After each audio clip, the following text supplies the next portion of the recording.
Hey y'all, welcome to WatchaMania. It's your AEW Dynamite, Boston, Massachusetts, October 9th, 2019, All Elite Rewind. I'm your host, Anthony Devin. How we doing, y'all? Everybody recovering? For those of you who indulged, who celebrated Full Gear last night, hope y'all have had a fair amount of rest, plenty of water, and overall, you've just been enjoying yourselves. Yes. I am excited because alongside Dynamite, we are going to be starting off with a special treat. As I specified last week, we're going to be starting off with Dark before Dynamite each time. Full Gear was a time. Oh, yes, it was. Indeed it. So, yes, we will be starting off with AEW Dark Episode 1 to cap us off before we dive into Dynamite right proper. Of course, this is free on YouTube, so anybody can watch along on their own. You could either type it in the search bar, or you can check the chat here for the episode. Officially, it's war with it itself. Oh, yes. True. This is also real mix. This is music by Enix. Just kind of makes his own music. It's 80s remixes of pro wrestling themes from past and present. There's the link to their channel. I would suggest checking them out. They have a lot of music. They have a very large catalog. Give them a peek. You want to check out their YouTube because I don't believe they're on Spotify, at least not on the same name, because I can't find them. Oh yeah, we're going to wait till the top of the hour to let everybody start load in, and we're going to actually dive into the show like usual. This episode of Dark is going to be exactly 1 hour, so that works out very smoothly.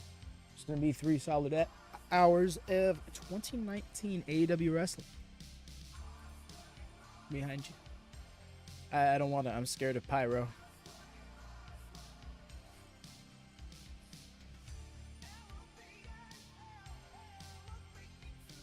Yes, just a reminder. It's going to be October 8th episode of Dark, October 9th episode of Dynamite.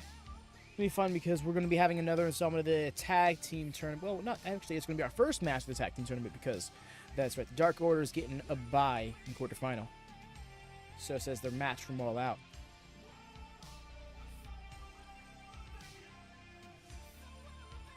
We did watch WP. I also, it's funny that you did the rename. I'm trying to remember what your name was beforehand. It's only right at the one, but one time. But yes, I think I'll just go with WP because saying watch it gets it confusing with our own name. It does make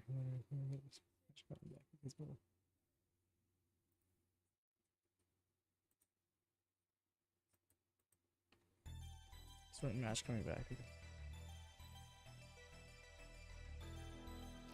Variety after him. I think I get what you're referring to, but I'm not too sure.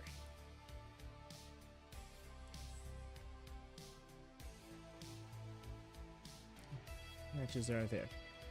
So I'm not sure how many are going to be on Dark, but on Dynamite there's going to be 5. So I'm imagining that this episode of Dark will probably have somewhere in the same ballpark.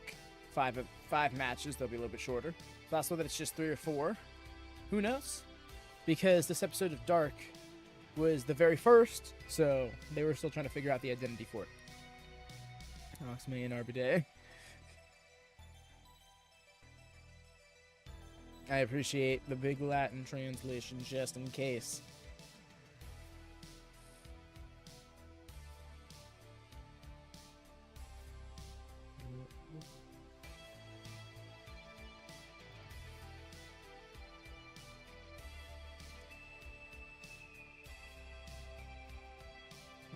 Drop that.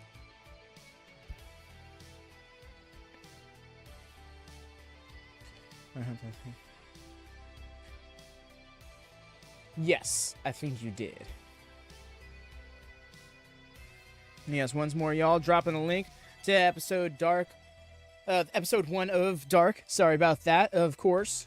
We're going to be sidecasting it in the Discord, so if you are a member of the Discord and you're fully verified, then feel free to hop in the curtain, and we'll move you over. But otherwise, Dark is fully available there. We're also going to be, of course, sadcasting Dynamite. And I think it's time for us to get the show on the road.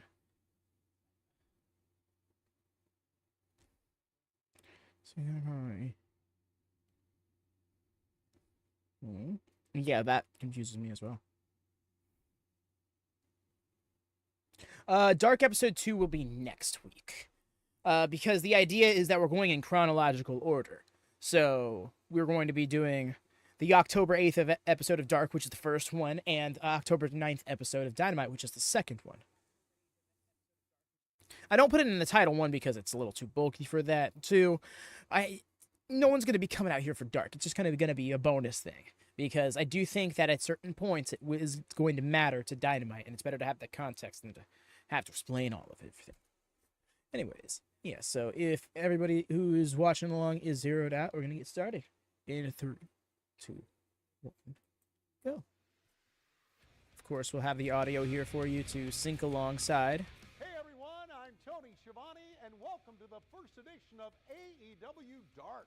Each week we'll bring you the matches you did not see on TNT. It was this past Wednesday, we were live from the nation's capital for the debut of AEW Dynamite on TNT. Millions tuned in, witnessed what will go down as one of the biggest nights in professional wrestling. Dynamite became TNT's biggest broadcast premiere in 5 years. I love the concept of Dark because it was so simple, so ideal. Because it's literally just Dark matches, AEW Dark. It's literally just black and whites out the color scheme for Dynamite. I think it was like the perfect developmental show. AEW had the cameras rolling in DC for some incredible matches that we're going to bring you right here on AEW Dark. Let's begin now with one of the most exciting yet mysterious men who took the American Nightmare Cody to his limits in an incredible 20-minute match at AEW Fighter Fest this past summer. We're talking about, of course, Darby Allin.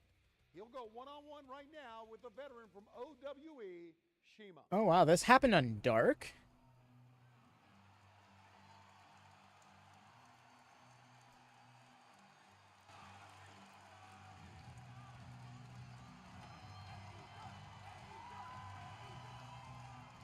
Well, awesome.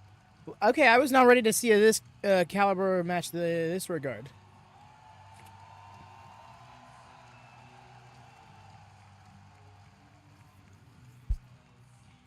Oh, you don't like the little 1930s animation style loop?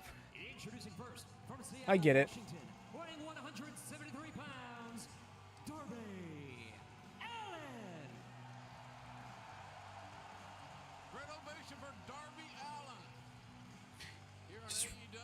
Strange how his hair got blonder. Like, did he start dyeing it that way, or did it just happen naturally? Darby has made his name, his presence felt here in AEW already, and now he has a chance to do so in Washington, D.C.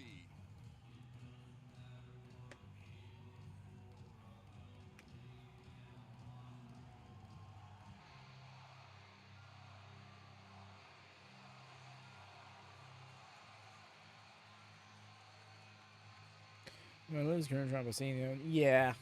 No, I get you. The way Seema's Titantron is very reminiscent of Jericho's stylistically, with the black and white rolling through like that. Tony, Shima has got an amazing resume. 22 years wrestling, Jim. 22 years. And look how great he looks out of Osaka, Japan. And he's really going to have to change his style, I would think, to go up against Darby Allin, because Darby is such an unpredictable guy in the ring. Very much so, and I think Darby's greatest asset will be his speed and his agility. We saw him push Cody Rhodes to a 20-minute draw. No, Darby's always had the old. They added lyrics to it right around this time, but for the first few pay-per-views of AEW, he didn't have lyrics in his theme. It was just an instrumental version. Pretty well says his whole mantra, his philosophy, that is, nothing's over till you're underground. Yikes. And then the lighting, bright blue. Oh my gosh, that's so saturated. Set yourself up for the Meteora, why don't you? Double knees in the corner. Well, that's the right thing to do. I think you got to take the fight to Darby Allin because it's very apparent he can take a lot of punishment. He can take a lot of pain. So let's just see how much he can take. All right, Darby was getting lost in the crowd, and Seema said, "Ayo, match." Look at this agility of Darby Allin with strikes on Shima in rapid fire fashion. Wow, JR was on the first episode of Dark. Off the top rope, converting back into the arm drag, sending Shima spilling to the outside. Low drop kick to the abdomen, taking Shima off the apron. And Allin. Shima with the wild swing at the ankles of Darby, and Darby with the tope suicida. I think You're gonna do it again. Let's go. as well as anyone in AEW. Another one. Need to hit the trifecta. His sea legs. He was a little uneasy at first, but right now, 3 consecutive taking the fight directly Just to landing Shima on his the butt outside. like that had to suck. Would say, don't try something 3 times in a row, Tony. Right. But this kid is not a traditional thinker. But Shima got up twice. The third time keeps him down. That's right. Darby returning Shima to the inside. You know, he has to be thinking about the coffin drop as he heads up. He turns his back, looking for Shima. But Shima Oh, turns into a kind of just turned. powerbomb. Yeah, Well advertised. barely, but The signature maneuvers. did kind of Darby Allin, redirect him Shima well scouted. straight But down. Darby has yet to hit it on anybody in AEW. And now, oh, Shima just sending Darby into the Oh, with a drop. just talk about him. Oh my gosh, Oh, 2 and the turned his kick out, spine into and a slinky. immediately pulls him into a submission maneuver, a 3-1. He's I almost got made the leg Craig capture, joke, but he's got that's the neck Craig's. capture, That's Craig's and joke he's to stretching make. out the lower back, Tony. Got to keep him down. You get Darby to where he can go back and forth in the ring and do those suicide dives, then you're at some disadvantage. This is exactly what Shima needs to do. This is good strategy. Yeah, grounding your faster, high-flying opponent, taking the air out Remember of the the man ball, made a silly buddy. in basketball parlance, shall we say. Now, this is definitely not Shima's first rodeo. As you mentioned, 22 years of in-ring experience.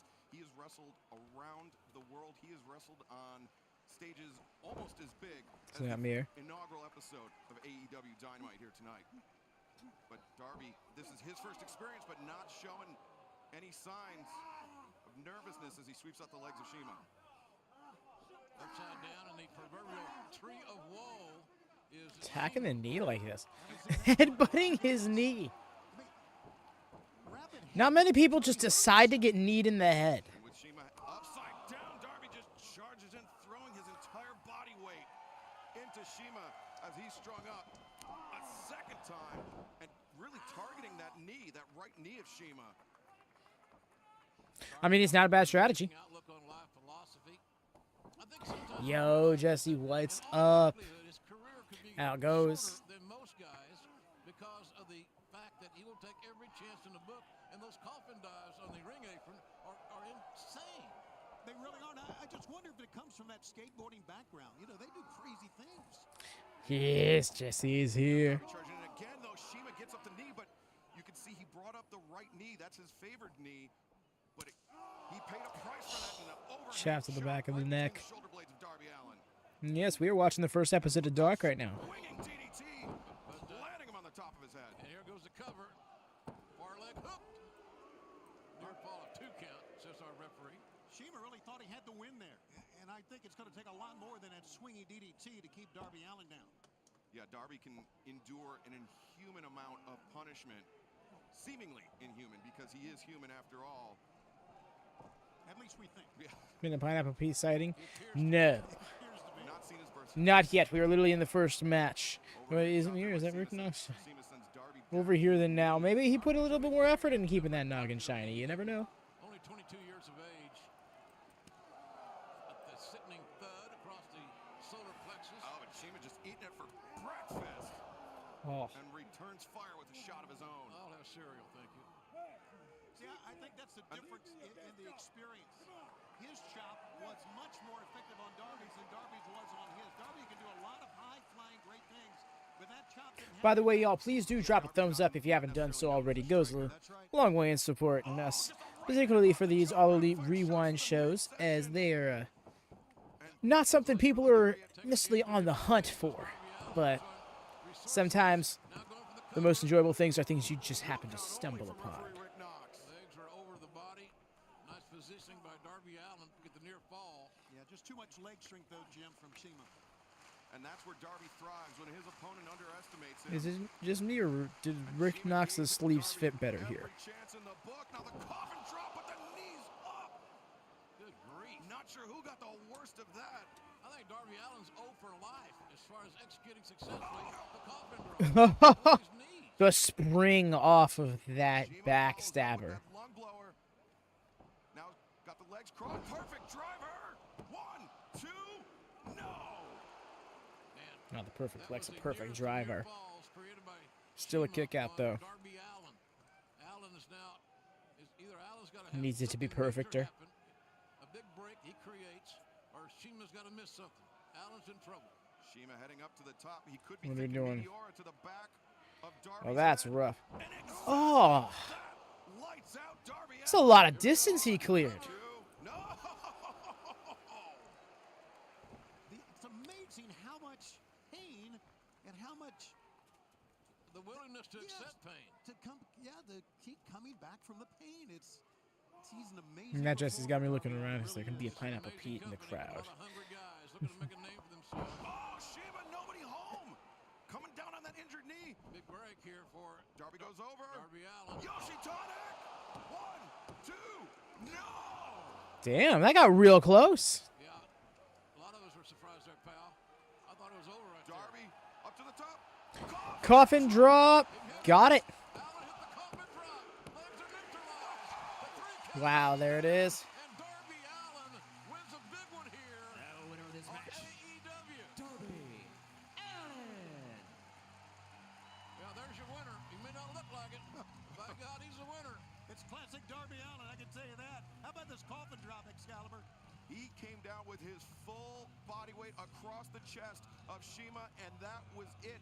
I said he had never hit it before in AEW. But yeah, even back then, this show is a great idea, so it could help people pad out the records, as that was just decided upon being a thing in like the previous month or two up until this point. An incredible victory only will increase Darby's popularity with the AEW faithful around the world.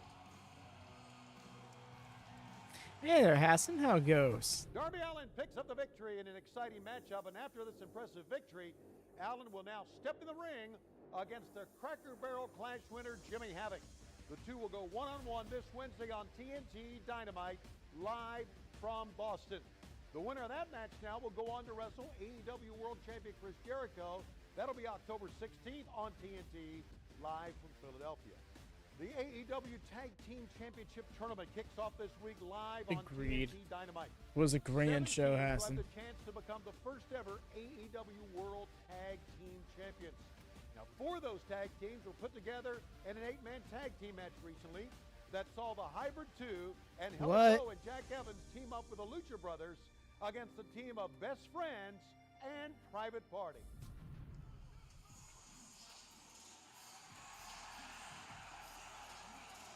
All right. The following This is a low-key stacked 8-man tag. tag team match set for one fall with a 20-minute time limit. Approaching the ring first, Right? at a total combined weight of 760 pounds. The team Okay. the Hybrid This makes me happy we're doing this. and the Lucha Brothers. Excalibur, we have a unique combination here. These two teams, an 8-man tag, two tag teams. Why was this on dark? I guess they wanted it to be a thing. Our brothers, the Lucha Brothers. Yeah, Ray Phoenix and Pentagon Jr. have made a name for themselves around the world. But the men that they ran into and they know very well from their time in Mexico, the Hybrid 2, Jack Evans and Angelico, feel like they have been criminally overlooked here in All Elite Wrestling. They may have a point.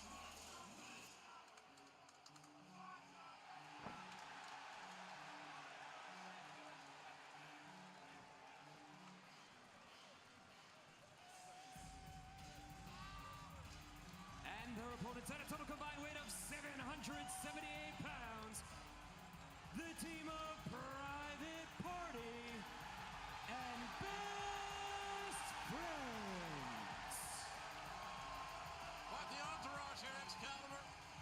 Orange Cassidy, along with Chuck Taylor and Trent, the best friends, and then Private Party, Mark Quinn and Isaiah Cassidy. And interestingly enough, Jim, these two teams are across the brackets from one another in the AEW World Championship title tournament. These two teams could face each other in the finals. Oh, is this going to be Orange Cassidy's first match in the company? So many of these guys have unlimited potential. They got great upsides, but it seems like many of them in their careers have been overlooked for whatever reason it may be. Wrong place, wrong time, wrong side of the aisle, who knows what. And it'll be interesting to see as Private Party, the youngest team in the tournament, the least experienced team, if they're able to make the most of this opportunity coming up next Wednesday in Boston. But they may be the most athletic team as well. Very much so, yes. Because they're new, they don't have tendencies that are well, that aren't well disguised. And they're tough to scout, too. I mean, plenty. Jack Evans and Angelico, the longest reigning AAA World Tag Team Champions. The titles that the Lucha Brothers currently have. Lucha Brothers would like Wait, is that true? Set of belts around their Yo. waist. But there's plenty of footage on Jack and Angelico. There's plenty of footage on the Lucha Bros. There's plenty of footage on the best friends. Private Party, not so much. So here we go. I mentioned this back on the maiden voyage of AEW Dynamite that referees have a hard time in 6-mans, and they damn sure have a hard time in these 8-mans. Yeah, referee. I do dig Phoenix's mask. I mean, Penta's gear is great too, but Phoenix's mask in particular is dope. Multi-man matches, but no matter how good you are, you're exactly right, Jim. Only one set. Oh, look at this, Jack. So no, we're not doing this. Jack Evans saying that the Lucha Brothers are the B team. I wouldn't know about that. And then dropped. Lucha Bros and Private Party. Hey, Riho, welcome in. The action is going to be everywhere, and there's going to be a lot of offense. Little do-si-do there. Oh! Nice. With a tope suicide to the outside on the best friends. Double lariat there. Pentagon once again coming in. Private Party, Mark Quinn. Nice. Vaulted him. Made him take out his own teammates. Pentagon. A sling blade on Isaiah Cassidy. Isaiah goes down, pops right back up. Oh, you heard that one.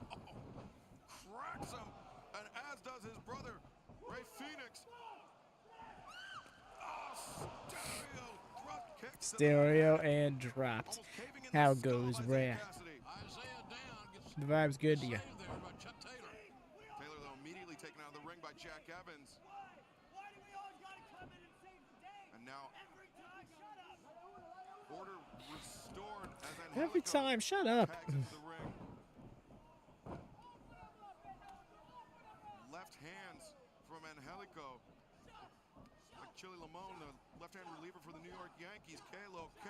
But Isaiah Cassidy, right Where do you elbows, take me for? gets taken down though. Right. There's Evans in. Evans holds him up. And Enjoy the kick yourself. across the face. Could this be it here? Now, but Trent there to break it up. Keep his team alive in this matchup. Pentagon Jr. once again tagging in. Well, the math's not right for me, Excalibur. The referee's got to get somebody out of there. Wouldn't you think? Oh, yes, he does. And I think Isaiah Cassidy would concur. Oh no, he's going to hit him with it again. Never mind. Irish whip into the ropes. Rolls. Clothesline reversal. Steps off the All right. Phoenix to kick Pentagon in the face. Not Low blow there.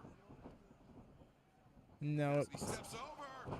Nice. With that That spin kick from Cassidy. Jack Evans there takes Mark Quinn off the Just realized this is the classic case of each team having a Cassidy. I mean, I guess they don't. And we saw the Hybrid 2 take on Private Party at the buy-in for All Out in Chicago, Illinois. And the Private Party won that I match. thought Orange was much to in the match. chagrin I forgot. No. Duh. of Evans and It's a Angelico. tag team affair. Double team. Referee said, I guess to hell with it. Just to let him run free. Don't agree with that, but nonetheless, it is what it is. Cassidy goes up and over the top, sends Angelico into Evans. That Hurricane Rana Kind of appreciated that all sell. of it, obviously.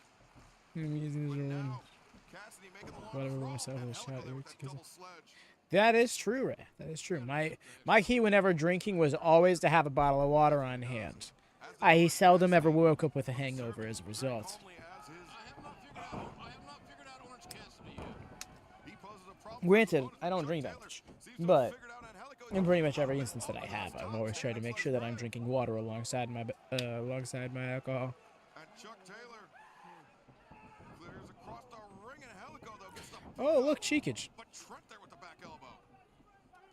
Beretta, so athletic. Assisted tornado DDT, nice. Plus he wears the world's strongest headband. It never moves. Evans comes in, breaks up the hug attempt. Oh, the Yo, the moonsault double back elbow is so clean. The eyes of many, including mine. got Jack Evans with Look, cheekage, but when I do it, because that's it. I've said my piece and I'm done. the premier high flyers in professional wrestling. Reservation. Oh, Trent Yo, the sliding German suplex. I didn't realize somebody was doing it that far back. top and sends him to the outside. We're just not seeing anybody gain any momentum. Nobody's I know I've seen Ty do it during the pandemic, kind of hanging out, waiting. and I've seen Shinsuke do it during and after. I'm not sure they know where to direct their attention, but the Lucha Bros intercept. As the best friends, I believe we're going to dive to the outside. Now, Mark Quinn comes in with the crossbody, takes down the Lucha Bros. And now, Tandem offense here. drop kicks evaded by Evans and Angelico. It's really kind of part of Now this. we have everybody on the outside. Every And single Orange person. Cassidy. What's he gonna do? Hands in the pockets. In the pockets. Let's go. Cooler than a cucumber. Jackson. The kid's like, cool with me. Little Orange over there is cheering on his role model, I guess. And the best friends taking the fight to Angelico and Evans. This is like a ship whose the rudder on this ship has been Just sheared off. Yeah. sheared, broken, non-existent. Oh, Oh, all the way down. Yo, nice. Caught him with the knee midair. Knees up. And now Evans and Angelico You remember that. to show off some of their teamwork. Beautiful. Lovely stuff. The Nicely done. assisted 450 with Private Party coming in the back door. Well, we got one guy wearing a headband, got another guy wearing sunglasses. Evans puts on the brakes, boots up, off of Cassidy, out to the apron. Drop kick. Oh, Takes Jack Evans off. somebody's mic got took out. And now, Mark Quinn spending too much time. Gets the knee lift from Angelico. Yeah, he wasted too much time there. Give everybody a chance to Silly string. a better turn. Calls it. Through with the... Oh, look at that. Isaiah Cassidy. Rose all the way up the ramp. And now the Lucha Brothers return to the ring once again. Mark Quinn fighting against the numbers. Oh, Phoenix. Oh, comes over. Kick the glasses off. I was hoping that was going to happen. Lucha Bros are about as good as you can get anywhere. Chuck Taylor takes down the Lucha Bros as they were going to dive outside of the ring. A Chuck Taylor all-star move. Let's do it. Let's do it. Building up ahead of steam. Yeah. Friends. Better times. Stereotope Suicida.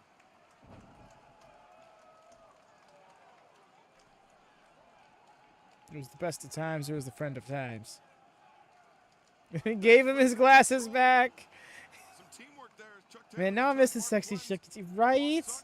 Way better times, right? Right now, who's legal? I want to clarify. I'm talking about the best friend specifically, in case there's some hater lurking in the comments or something. Top.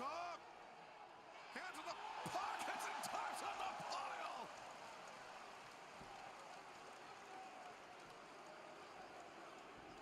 Trent charges in.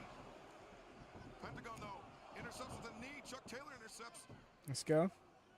Soul food half and half combination. Nice teamwork by the best friends. And the, All right. Hug again. now they're setting up Pentagon. They're looking for strong zero. The diving stomp. Well, you know the rest. Yeah. Oh, okay. Assisted code red. That was sick. Chuck Taylor though with the boot up. Wild swing and a miss there by by Chuck Taylor. And now Oh shit, we're about to get it. About to get it. rope walk. Bah! To the kick to the side of the head. It looks so nasty. Balancing brilliance. Even when it don't make a noise. Oh. Fear factor. Package pile driver foot stomp combination. Phoenix with the tornado over the Phoenix too good. covers. 1, 2, 3. Dusted. Such a fun match. Holy shit. The Hybrid 2 and the Lucha Brothers. Well, Jack Evans and Angelico picking up their very first victory here in All Elite Wrestling, but thanks in large part to the Lucha Bros. I don't know it, Hex, but I think this was the right idea. Put a match like this on Dark, make it worth watching. More than one team has a better than average chance of winning the damn thing. A lot of really amazing competition in the And there you have it. Private Party don't have much momentum going into their match with the Young Bucks on Dynamite tomorrow. To the tag team division, the AEW World Championship title hunt is going to be a hot one. Let's take a look at some of the action here from this match. And this match was Look at them even using the Dynamite splash screens. human highlight reel, no doubt about it. I do kind of like the presentation of Dark early on they had as well, with Tony in the studio being like, these matches very much happened last Wednesday, but we're showing them to you tonight in full. Dynamite next Wednesday night. It has a very old school vibe of the concept of taped wrestling being addressed within kayfabe. Anybody else? I feel like that was a very common thing in like the 80s and 90s. They started getting away from it in the 90s, right around the time that we started doing the watch-alongs for the retros, myself and Jesse included. Hope you're still out there, Jesse. Love you. Yeah, WCW, I mean AEW Super Center. The AEW Control Center. when it comes to balance Coming to you live. Tag team tournaments on the Yeah, that's so much fun, though. athletes.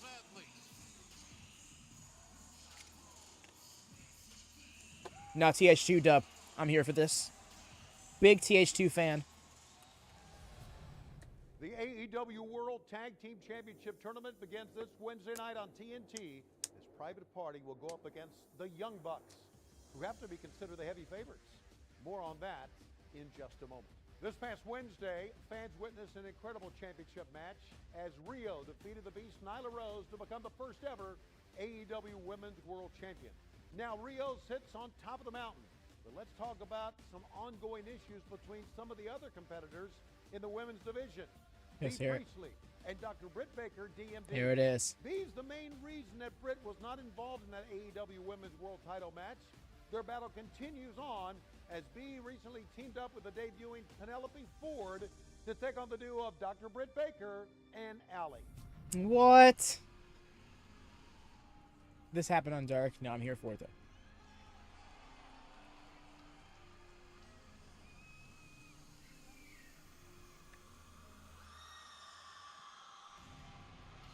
This is a tag team Two very different personalities. approaching the ring first. The team of When the cool kids and the goth kids unite. Priestley. A couple of dangerous ladies, I can tell you that. Jim Ross X counter back with you here on AEW Wrestling, everybody. Tag team matchup in on tap, shall we say. Trying to take out the nerds with the glow up. On tap and a lot of unfinished business on tap. As B. Priestley and Penelope Ironically, though, right, X? Because they have two, making their way like, to the ring. starkly contrasting aesthetics and personalities, but that mean streak they both possess really complements one another, at least on paper. So I'm interested to see how it plays out in this match. Also, this was 2019 Penelope Ford. She was still she was still really finding herself in the ring. So actually, this is a really good opportunity for her at this time. Allin and Dr.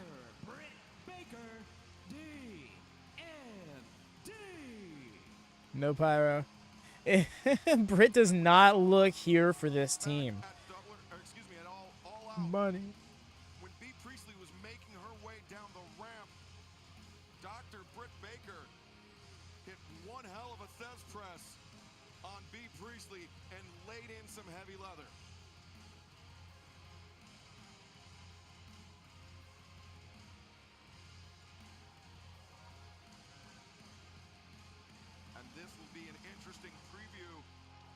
to the complexion of the women's division.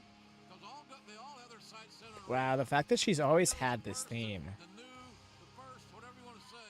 She made the history on our first broadcast. That's right, she defeated Nyla Rose in Nyla's own hometown. I'm sure that loss still stinging her. But right now, all eyes are on the 4 women in the ring. We got our first in-ring look at Penelope. Penelope is in that aforementioned not Women's Casino happy Battle at the Royale sight of them. at I don't know why All she just looks so pissed. And B. Priestley, we got her first chance in an AEW ring back at Fight for the Fallen, where she teamed with Shoko Nakajima and actually came out with a victory. Right, Hex? She Like, and Shoko they're all Nakajima very clearly singles over competitors. Britt Baker But it's and just like Riho. So B. crossing of the Priestley, wires, if you will. though she, oh, look at this. Cheap shot. Pie facing Cheap shot. and getting referee Paul Turner immediately to try to get under the skin. Arm drag take. There we go. Take advantage of it, Allie. Alley blocks the boot, hanging neck breaker. Dr. Becker on commentary with us last week. There's a senton and a hook of the leg. And This crowd is pissing me off right now, though. to the sanctuary of the ropes. Doing a great job of keeping referee Paul Turner between herself and Alley is B. Priestley. Paul Turner and Justin Roberts go to the same barber, I've just been informed. That's a fun fact you need to know, kids.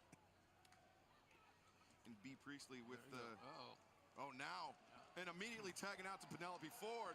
She wants no part of the good doctor. Lariat attempt there Right. by Penelope Ford.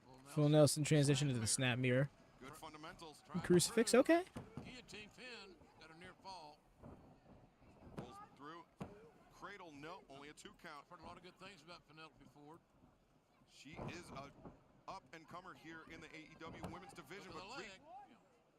But Britt Baker very nearly put an end to her evening. Great exchange there. A pinfall attempts. Baker with an elbow strike. Penelope Ford looks unfazed. She reverses, sends Baker in. And B. Priestley there to They're grab gonna the rope. boot of Dr. Britt Baker, D.M.D. Almost stopping the referee from seeing it is Allie. As the referee has his hands full, maintain some law and order here. Great crowd on hand. Glad to see everybody supporting our organization. And Our new league. Penelope Ford with that back elbow. Ooh, great mood action. Handspring elbow. Added a little backflip for extra oomph. Bringing I would say that, in all due respect, quite frankly, that Penelope Ford is oomph-worthy. waist lock into Northern Lights. Northern Lights suplex. Nice 2 bridge. count though. We talked to Britt Baker about her journey to get in the title picture again, that she was eliminated from essentially for at least the time being by B. Priestley's offense. Yeah. But she's, we talked about the fact it took her 6 years to become a dentist. That's a long, hard journey. Right now, that did feel kind of pointed. And, it's not for everybody, obviously. But she made that journey and became a dentist. She's got tenacity Yeah, in spades. That's the point. You're good point. Exactly. Now Alley running in with that back elbow on Penelope Ford. Britt Baker with the rising knee strike. Sends Penelope down to the canvas and Yeesh. cross with the Just laid that one in. running forearm. The expression changed drastically on Allie's face. There's a cover. The far leg was hooked. Maybe not quite tight enough. We'll never know that, but it was a near fall nonetheless. So every female here looking to become the champion. Very much so. Every man here should look to become the guy that's going to beat Jericho. Cody thinks it's going to be him in Baltimore. Yeah, we'll find out the answer to that question on November 9th at Full Gear on pay-per-view. As Alley continues to punish. Wait, November 9th? Oh, wow. Yeah, I thought there was like 2 or 3 more episodes of Dynamite until that show. Like a snake in the grass with that running boot. B. Priestley is big and powerful. She's very well conditioned, but she's got a lot of strength for her gender, and I say that respectfully. Yeah, despite her short career, B. Priestley has had a laundry list of accomplishments in professional wrestling, and undoubtedly she would like to add AEW Women's World Champion to that list. I know one thing, in the UK, our great partner ITV, those fans who watch that amazing network or that station are very well aware What are you thinking of here? Priestley and her exploits in her home nation. Oh, And that's right, and also Priestley making a name for herself in Japan as well. Japanese fans joining us on Fight TV. I think so too, For Hex. that is now Priestley manipulating. But I believe the reason why her contract was released is because of the pandemic. And a stomp on the elbow. And then by the time, and That left arm. WWE was quick to kind of Priestley make moves lives in Japan, to get her in NXT UK, still undergoing more training, trying to get up her game, get better. which worked for her because then she could work from home. To roll with the Stardom promotion in Japan, as well here in the United States with All Elite Wrestling. First time I saw her in the UK, I thought she was one of the more naturally physical athletes I'd ever seen. Yeah, that's Very much exactly so. it. She has a nasty side to her, which is on display, I would say, probably about 95% of the time. Oh, Allin fighting against the odds now, making the crawl. Oh, Priestley though. Oh, come on. Priestley pulling Britt Baker off the apron while Allin was looking for the tag. Priestley more experienced beyond her years. Nobody there. Ford Nobody. went for that Very back well elbow put, once Hex. again. The boot caught Face and plant. swept out there. Allin Oh! having a good match here. Allin went for that Huracan Rana, but I think I think she got Penelope Ford was able to counter it into almost like a power bomb. exactly got the worst of it. I thought I saw Allie's head bouncing off the canvas. If that were the case, referee might want to check on that situation. Nothing more important than the safety of the athletes. Standing 10 count here. Paul Turner. Allin showing some signs of life. You got to get back in a position to compete and defend yourself. 8 here. So And now Allin to her feet and makes the tag. Tag just before the 9. Here we go, and there's that Fez press again. the doctor is in, making calls. She can loosen your teeth and fix them in the same day. Just repeated elbow I mean, right? from Britt Baker. Priestley, though, follows up with an elbow of her own.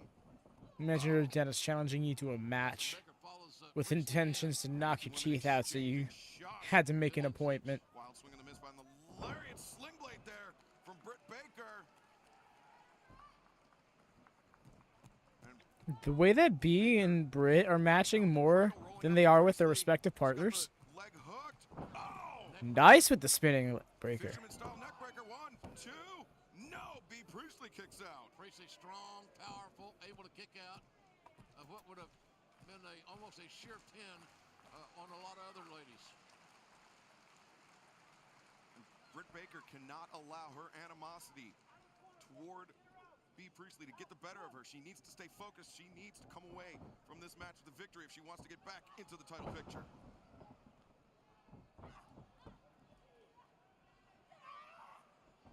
Waistlock. And now back elbows repeated. Oh! Back Nice. suplex. Old school suplex. Look at the leg. The cover is good. Oh! But the doctor, Britt Baker, showing her passion to kick out. The will to win, and we could see that determination in Dr. Baker's eyes as again when she did commentary with us last week. Irish whip into the ropes. Blind tag there by Allin. Allie's got it's legal. Oh! Kick to the midsection there. Baker with the butterfly. Butterfly suplex. Release. Smooth into the Allin jackknife. one, Almost over. 2. No, but Yeah, Allin almost Ford over there trying to rotated. break it up. Ford in illegally. Oh, Ooh. And that cutter, classic. The clothesline. She's always been doing that spot, and I'm so happy for it. It's a classic spot for her. Penelope Ford. And now, Ooh. oh, Oh, okay. Say nothing runs like a Ford. Face buster, that rolling face plant, the pump handle face plant, really. B. Priestley. Allin with the boot to the midsection. Allin has B up on the shoulders. Say hi, face. Running Death Valley driver. Hook of the leg. 1, 2.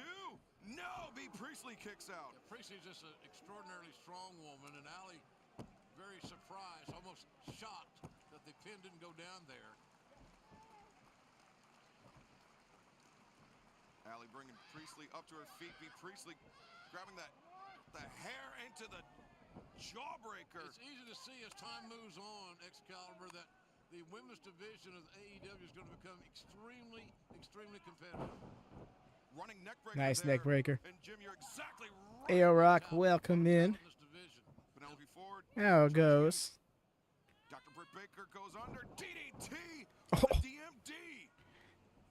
Lip after that DDT. Oh, Priestley there to make Just it fun. slid under Alley. Caught it. Oh, spear from Allin. Under a spear. And now the leg hook. Wow, she did not do that justice. I wonder if that was foreshadowing. Wrenching Oh, back. the wrench. Painful submission here. Would you agree, Rhea? You can see Penelope Ford trying to. Oh, the doctor. Lockjaw, she's done. That is it. Verbal submission there by Penelope Ford allows Britt Baker to come away. Pretty sure she tapped behind her head, but the camera didn't catch that. Submission. The team of Allin and Dr. Britt Baker. Ah, he did the thing. D. Well, I tell you, I like all four of these ladies upside. They're all going to get better, folks. Competition in the women's division in AEW. Penelope Ford's like, what the fuck was that? And we know The time of Lockjaw is just like so unorthodox. The Doctor picks up the victory here on AEW Dark for her team, but her issues with B. Priestley are far from over. Now, before we get into our main event on AEW Dark, let's go back and take a look at what went down last Wednesday night. Truly on Hex. TNT. The night started with the American Nightmare Cody beating Sammy Guevara in an excellent back-and-forth matchup. After Cody was victorious, he was viciously attacked by AEW World Champion Chris Jericho.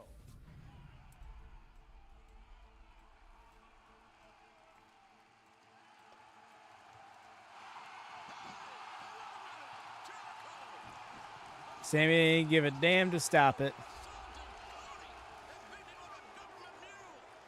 Is just breaking Cody down. Jericho making a major statement here. He is the champion. I am Chris The learning tree. Jericho, and I am le champion of AEW. Another match that had the wrestling world buzzing had to have been Hangman Adam Page against Pac. The incredible match didn't end without controversy as veteran referee Earl Hebner missed a low blow by Pac, leading to his victory. I got the win, y'all.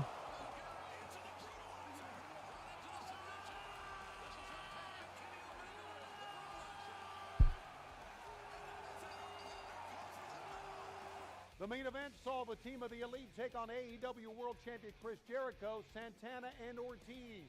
The match barely got underway when Jon Moxley entered the ring.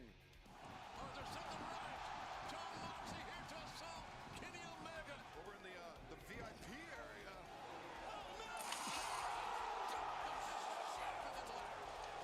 Get this under control. Get some help back here. Get some help. Now it's 3-on-1, guys. That's a fact. That's Cody. Cody's seen enough. Laying in right hands to the man who'll challenge. Oh my gosh, please stop the bell. Thank you. Cody hammering away at the AEW champion. Sammy Guevara.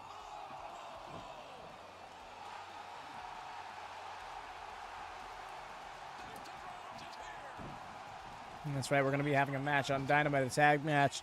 It's me, Hangman, and Dustin up against Sammy and Jericho, I believe. It's Jake Hager. The undefeated MMA Jake Hager from Bellator. And somebody said, holy shit, I get it. Jericho, Santana, Ortiz, Guevara, and now Jake Hager. What's this alliance?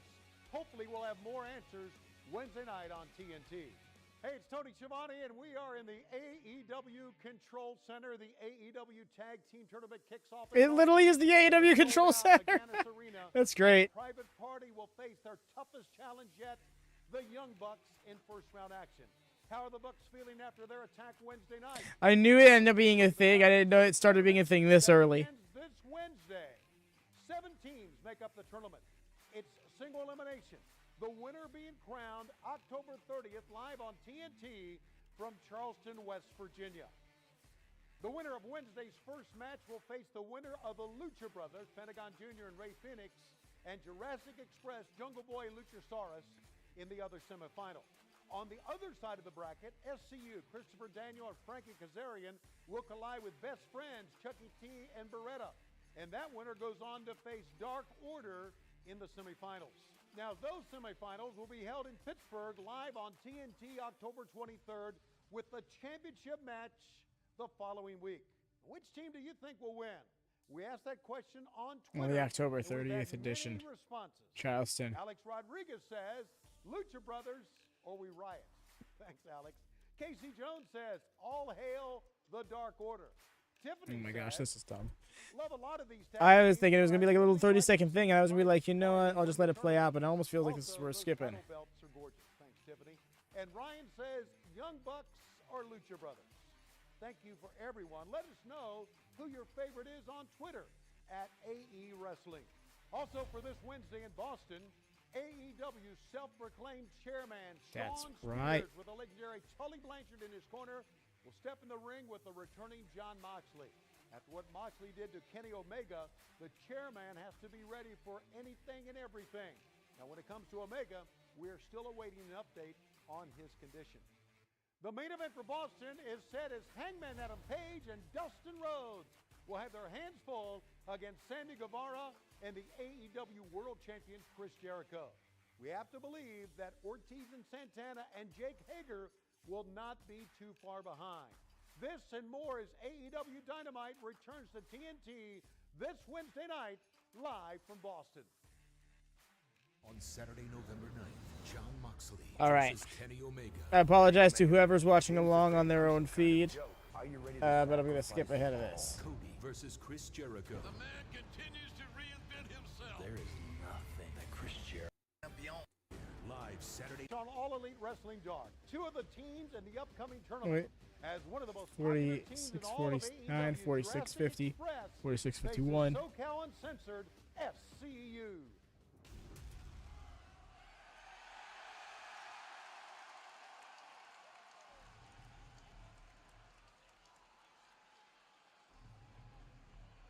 What's this little entrance screen gimmick? Oh, that's right.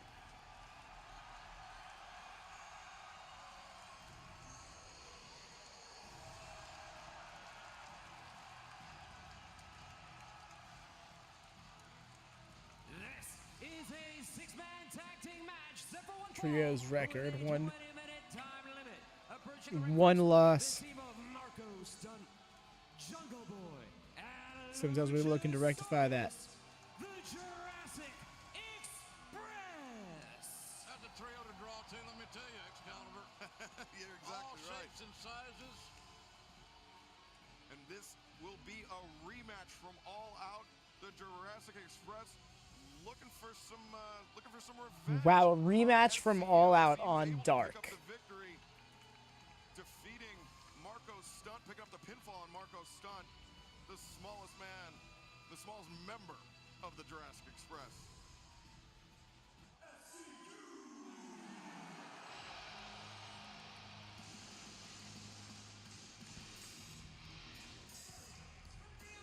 Southern California, at a total combined weight of 640 pounds, the fallen angel Christopher Daniels, Frankie Kazarian, and Scorpio Sky, SCU.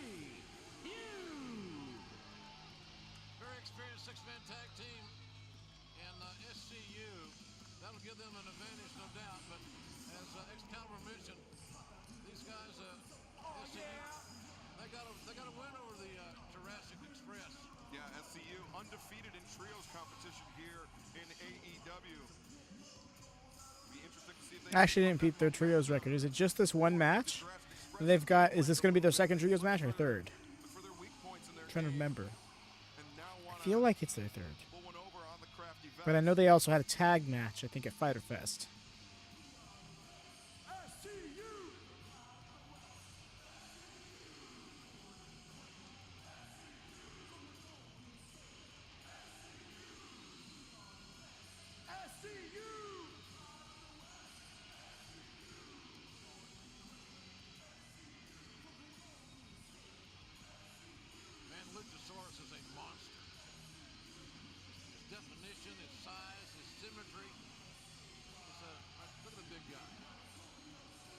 course, here's one of our favorites, Jungle Boy Jack Perry, ladies and gentlemen.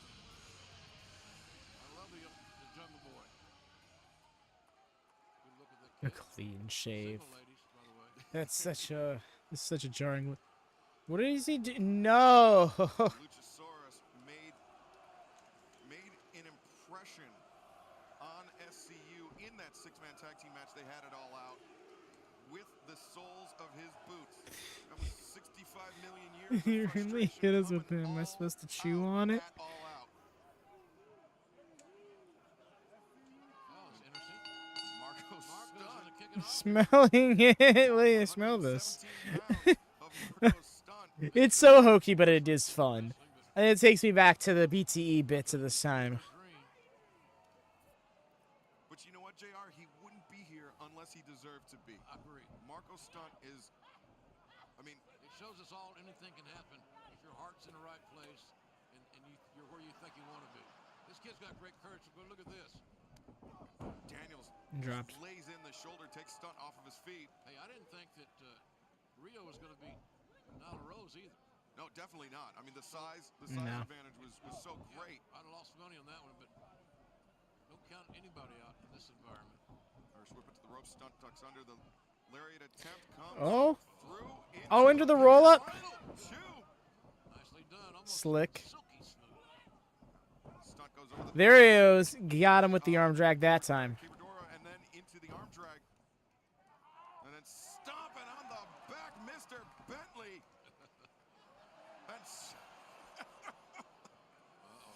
The veteran Christopher Daniels I don't think appreciates Marco's sense of humor. oh, definitely not. Daniels felt embarrassed when he attempted to floss, back it all out, and now, oh, look at this, he's improved his flossing game. Not by much. All right, you want to floss, huh? You want to floss? You want to floss with me? All right, pal. No floss with me. Boy, Jack Perry's in, folks.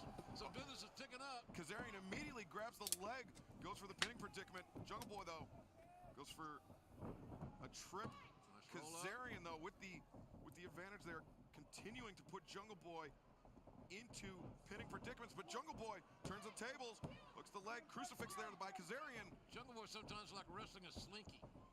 Very much so. He He bends is, in a million directions. and now the crucifix converted into the pin attempt. Oh, missed. Kazarian almost Whew. beheaded Jungle Boy. Swing and a miss there. Another near fall created by Jungle Boy. Beautiful scoop and slam. Kazarian changing the pace of this match. Springboard leg drop. He knows he can't go. This is here go a cover. 1, 2. He can't match speed with Jungle Boy. So Kazarian doing the wise thing, the veteran thing, and slowing it down. Slow her down, baby. Slow her down to your pace. And make Jungle Boy uncomfortable. And that's why using your size and strength, there's a cover, near fall. So Scorpio Sky, I think, has unlimited potential. Yeah, Sky, one of the most underrated products of the Southern California wrestling system. He's somebody that he's been looked past, and I think people thought he was Nice. done. Didn't have much Clock to Dawkins offer. tag to Luchasaurus. Let's go. The big man, 6'7", he may be taller than that, but boy, this guy is ripped. He's cut up. He's strong. Great shape. Whoa! But he's got to keep his hand up. Yeah, Daniels fires back. Luchasaurus! Flexibility. The tail whip, that hook kick takes Daniels down. You get a guy that's got to be closer to 300 than not, and that big to have that flexibility is scary. When he gets it all together, when his game comes totally together, Excalibur, the big man is going to be a force, no doubt, to be reckoned with for years to come. Very much so. Now, Nice suplex suplex. there by Jungle Boy hooks the leg, only a 1 count there. Jungle Boy and Luchasaurus have history. They actually began training So quick wrestling to tag him together. in. And now Oh. Marco stunt tags in. Oh, look at that. Yo, that extra double team. Jungle Boy ripcording Marco's stunt out and hitting a leg drop as well. That 05, that assisted 054 leg drop combo. Now charging in. Another drop kick. Tag made, timely. Jungle Boy springing in, showing off his agility. And oh, the kick into the backstabber and goes over the top with the Oof. senton. Man, that's a trio of offense. Legs are over the shoulders. A near Still fall. in it, though. Referee in great position there. Daniels an ROH Grand Slam champion by this point. Not It's like a little bit more to put him away. great look at the shoulders, which is what you gotta have. That headlock could be a little tighter. No pun intended, of Luchasaurus, Jungle Boy, and Marco Stunt as they function together as a unit. Agreed. I agree wholeheartedly.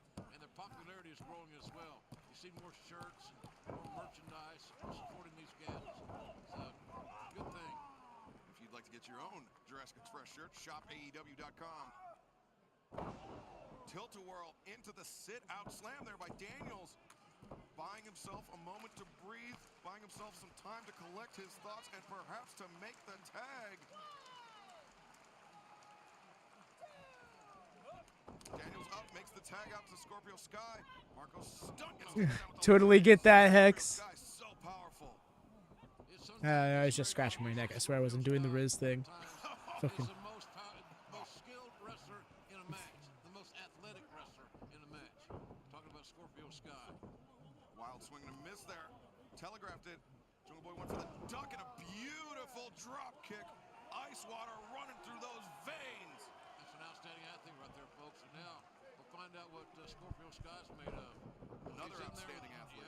Yeah, with You're not the Rizzler. You're not the Rizzler. Fucking. Sky dodges behind. trying to knot up those squads. Fucking. Slow down. Blind tag out. Can't do that shit. Kazarian in, goes over the top into the DDT with the assist from Sky. What a DDT. There's a cover. Fall in the DDT. Got a near fall. Barely a kick out. SCU is so dangerous because Self-proclaimed Riz God. and Jungle Boy still trying to work out the kinks. Don't put that SCU evil on my functions name. like a well-oiled machine. Kazarian has been wrestling as long as Jungle Boy has been alive. 22 years. I right there by Flexibility. Luchasaurus. You know that kind of being on screen so much. And Sky hooked that up, kid being caught on into screen the knows so ring much. by Luchasaurus. Oh my gosh. Luchasaurus blocking the lariat attempt. Oh, wow. Educated feet. They may be valedictorians. My man's is not happy with his crossover wrestling. Pops up Scorpio Sky high and sends him down. Now Luchasaurus has Kazarian. Load him up. Here's Luchasaurus. And Marco Stunt. Oh, okay. Topes to the outside. Chokeslam center of the ring. That X marks the tope, the choke slam moonsault combo. So sick. No, Kazarian able to Still in it though. It was more so distracting than adding to the match. Fair. Gonna kick out on that one, quite frankly. Now Marco Stunt tagged in the legal man. That changes the pace from a giant to Marco. The literal opposite of a giant. Marco Stunt coming around with a tiger feint kick to the face. Tierras there and Kazarian head That's a Harris driver. Marco Stunt coming off. Running shot to the Nice. press. 1, 2. No. The weight disparity too much. Yeah. Not enough weight for Marco, from Marco, to hold down that pin. Oh, Sky baiting in Luchasaurus. Low bridge to the outside. Ducked. Got him. Jungle Boy now. fighting 2-on-1. Kazarian and Sky. Jungle Boy hits the ropes. Leapfrog. Oh, man. Just the weapon of. Combination. Oh. And SCU just destroying Jungle Boy there. Marco Stunt takes Oh, with the control. Rana to Scorpio. Marco, got to keep that pace or he's going to be in big trouble, like right now. Oh. The BME could spell the end of the evening, and Luchasaurus. All good, George. Christopher Daniels, Marco Stunt hitting knee strikes from the upside down position. Rolls up Kazarian. Only got one arm hooked though. Oh. Tied up. Nice cover. That could have been it if he had both hooks. Wow. Daniels leaping off the apron to take out Luchasaurus on the outside. Step up work on Nope. Rana. Nope. Blocked. Look, he thought he was about to Styles Clash him. Body weight. The powerbomb backstabber combo is vicious. Got him again. From there, SCU. Now Damn. The pounds and the years of experience that SCU possess. Ben probably out here like, where's my 50-50 booking? All right, there you have it. The first edition of AEW Dark. All right, there you have it. Get out the fuck out of here. Every Wednesday night, 8 o'clock, AEW Dynamite airs live only on TNT. And I'm Tony Schiavone. We'll see you next week. There we have it. My Marco's never uses a baseball bat is beyond me. Come on, Lou. Come on, hit the motherfucker with another motherfucker. Pro Wrestling Edition. But yes, y'all, we're going to get started on the AEW Dynamite episode. Where's my 50-50 booking? There it is. But yes, y'all, for those of you who got it on your feed, wherever it may be, fighter or otherwise, hit it up. I'm giving you a moment. In fact, you know what? I think I'll just take this moment to take a break. Hope y'all wouldn't hold it against me. But it's better than having to wait until after the first match or something. Exactly. Alrighty. Burb, y'all.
And I returned.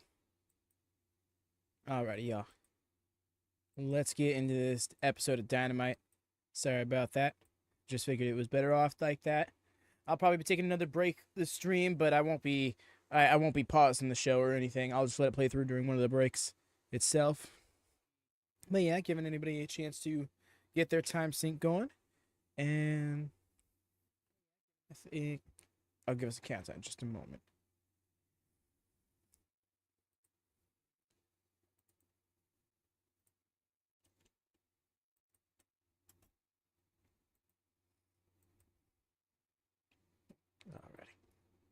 Let's get it going. In 3, 2, 1, go.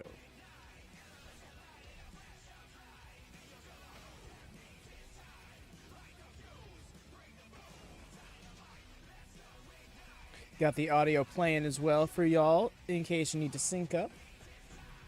In case you want to use that sync up, I should say.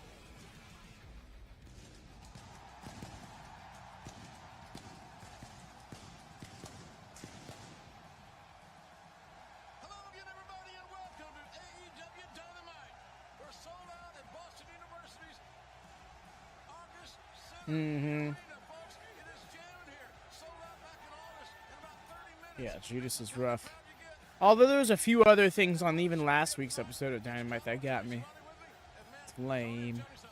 This is a Dynamite card, to say the very least. It's a Dynamite card for our second week, and what a debut we had a week ago here on TNT. Thank you very much for your response. How about this tag team main event? Hangman Adam Page and Dustin Rhodes, the Natural, against AEW World Champion Chris Jericho and Sandy Guevara. But that's not all tag team matches, Excalibur. In a match with huge ramifications for the women's. We got 3 tag team matches on this card. Japanese legend Sakura teams up with the top Gaijin, B. Priestley, to Gaijin, take on Gaijin. Dr. Britt Baker, D.M.D, and AEW Women's World Champion Riho. And that's not all, ladies and gentlemen. Also coming up next, the winner of this match, Havoc and Allin, will meet Chris Jericho for the AEW Championship next week right here on TNT. That match is not, but that's, again, not all. Look at this one right here. He's back. He's dangerous. He's unpredictable. John Moxley is here to go one-on-one with Sean Spears, who will have Tully Blanchard with him at ringside. Yeah, I find this match interesting here. This is tweener versus heel. Very much so. It's not even the main. Young Bucks will go up against Private Party. The Young Bucks, obviously the #1 seed. Private Party from Brooklyn, New York, #8 seed. And that'll be our first matchup coming tonight. Tony, could we see an upset here tonight? Anything's possible. Crazier things have happened here in Boston, Massachusetts. Here's a closer look. Our goal, our main objective is to give you fans the best tag team division in the world. We've wrestled the best teams in the world. These are the guys we want. We are an elite tag team. This right here, getting signed to AEW, exactly, it proved that 100% that, we could go out and do our thing. Would you guys be interested in watching Private Party versus the Young Bucks on national television? I still feel like we are the #1 tag team What in was the the, world. what show was so that? We have to be the best. We have to have the most wins. Right now, I think if you look at the tag team, we're probably the least known. We actually have to prove to them why they signed us. We're going to show you what we could do. Oh, House of and we're gonna Glory. have fun while doing it. Appreciate you. We feel like we've been the best tag team. I'm not for sure the if they last just 5 to 10 said like years. courtesy of or something in We're the not gonna corner and I give it missed up, it. and we're not gonna Or give if it you up just easy. knew that off the top, either way, appreciated. Anything is possible. We're Private Party. One of the best tag team, if not the best tag team in the world. Private Party versus the Young Bucks. Oh, I see the HOG.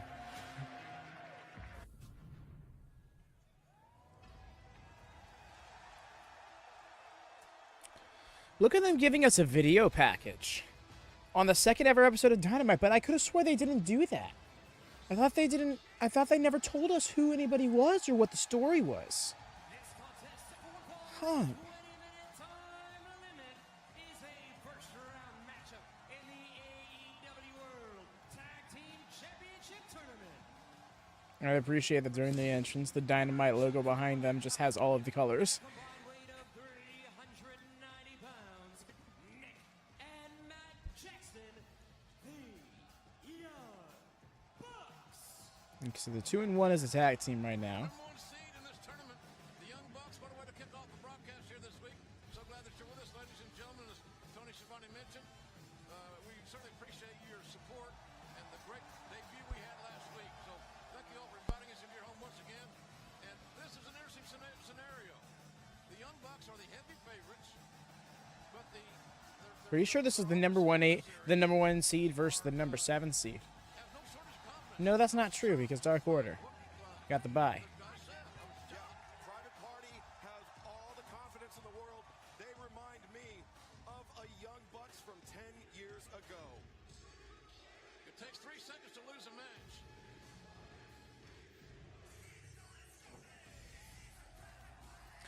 This theme is not it. And their opponents from a location where you need an invitation. At a combined weight of 24 ounces of vodka cranberry, Mark Quinn, Isaiah Cassidy, Private Party. Well, Mark Quinn has the blonde highlights. Who would have thought? The Pearl started with Zay, not Matt. Cassidy right here. Well, I guess Private Party in general. Broadcast possession. Throwing out some Mardi Gras beads.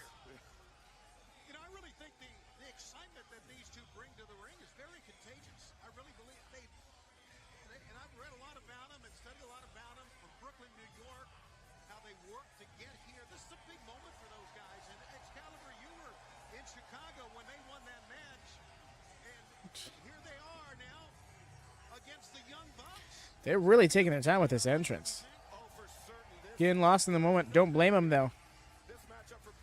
This is their national TV debut. They defeated the Hybrid 2, a team of Jack Evans and Angelico, who were on a losing streak here in AEW. And so there wasn't a lot. It was tough to read into. They also took that loss on Dark. But Private Party, a very unknown team. So if Angelico and Evans didn't do their homework, maybe they got caught. The Young Bucks, though, you can guarantee did their homework coming in here tonight. So you're saying that you believe the Young Bucks will not overlook this charismatic young high-flying team? They're going to take this. Folks, here's the deal. This is a single elimination tournament. They're one fall, 20-minute time limits. You got the winners advance. So that means if we have a draw, guess what? You're both out. Yeah, it behooves both teams. Hey there, Michael Silva. Welcome in. That is so kind. Appreciate you. That is very much appreciated. I hope you're doing well. Hope your Sunday night is kind to you. No shortage of Young Bucks matches in his career, so he knows the breakneck speed that both these teams will bring. It's classic East Coast versus West Coast in many ways, Excalibur, and you know all about the Young Bucks out on the West Coast, but these two kids, Private Party from Brooklyn, as we said, they trained at House of Glory Wrestling School, and they've made their way up, and let's see what they can do against Nick and Matt. They've never had a bigger opportunity to do these young men. We always wish them the best. Their enthusiasm is infectious. That's right. Side headlock takeover. Nick Jackson able to escape. Went for the super kick early. Isaiah Cassidy ducks under the leapfrog. Another super kick avoided. Duck under, super kick again. That's the youth edge. Nick Jackson just turned 30 in July. Isaiah Cassidy only 22. He just put his gum. The guy's. What was that? Guess he did. Damn the ways, though. Man, this is a great crowd here tonight. We expect more down the road, Tony. So many great events just around the corner for us. Absolutely, including Charleston, West Virginia. Tickets are on sale now at AEWTix.com. October 30th will be the championship match. So quick with it. Here on TNT that night for this tournament. Matthew taking out Quinn right away. Gut buster, neck breaker. There it is. Bucks 101. This crowd's so here for it, too. Of his adversary. That tells me that there's something different in his mindset or approach, Tony. Well, I think it should be something different because it's a tag team tournament, Jim. Also, I got to wonder, Excalibur, you can lend in on this, what we saw last week and how the show ended. Is that on the mind of the Young Bucks and the beating that they all took last week, the Elite did, at the end of the show? Yeah, the Young Bucks were in effectively a handicap match in the main event of the debut episode of Dynamite. And then afterwards, things just got completely out of control. They're isolating Zay here. Just about everybody made their way to the ring. Very quickly, the Young Bucks are demonstrating they're the veterans in the ring. Potentially still feeling any effects from that. And again, taking out Quinn. Isaiah Cassidy being isolated by the Young Bucks. Matt and Nick Jackson, the highest regarded tag team in the world in the eyes of Smooth. They are the number The athleticism coming in handy. the number one seeds in this tournament, and the odds-on favorite to win it all. But again, our young gentleman from Brooklyn, the Private Party, got something to say about that. Isaiah Cassidy leapfrogs on the ropes. I guess the buys number 8 seed for the sake of simplicity. This is number 1 versus number 7. Isaiah Cassidy, beautiful acai moonsault to the outside, taking out Matt. Nick trying to Vaulting him in. Yo, he landed though. Smooth with it. Quarter roll and tag. out to Mark Quinn. Quinn coming off the top. Beautiful crossbody. Floaty Quinn. How agile was that? They leap up on the top rope. And he's wrestling in tails. That's what I'm saying. The tails are just. I've never been a fan of them. You can catch me back in real time watching this episode for the first time, bitching about the tails. But he is so damn good. Look at this. The third dive consecutively. Dude is incredible. Even back then. The way he landed on his feet there. After that plancha. Amazing burst of offense of Mark Quinn, who's there now. And then a 450 splash, top it off. Still in it is Nick. That was the nearest of near falls, let me tell Yeah, no, it just seems so. It's entrance gear. So that's my thing. Is like, all right, and then before the bell rings, you unzip it and you take it off, and then you wrestle. You know. The thing is, it's secure. It's not like somebody's wrestling in a vest. You know, I hate when people wrestle in vests. It's so loose. It's so flappy. It can get in the way.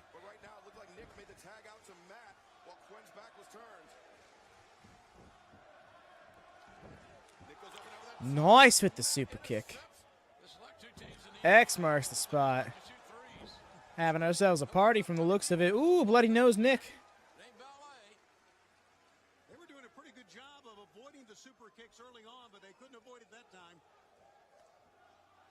Well, the Bucks know what brought them to the dance, and that super kick and their super kick parties are a big part of their presentation. Matt building up ahead of steam, looking for the powerbomb on the outside. Oh. All the way to the... Oh! My man's covered like 15 feet. That... Matt Jackson strong. Did I do that? Hey, Wyatt, welcome in. Talk about killing your momentum. No, for real. Yeah, here just in time. We're in the midst of the first match on Dynamite. We already had gone through the first episode of Dark. But fret not. Still got plenty of show to go. Oh, going for that powerbomb sheer night combo.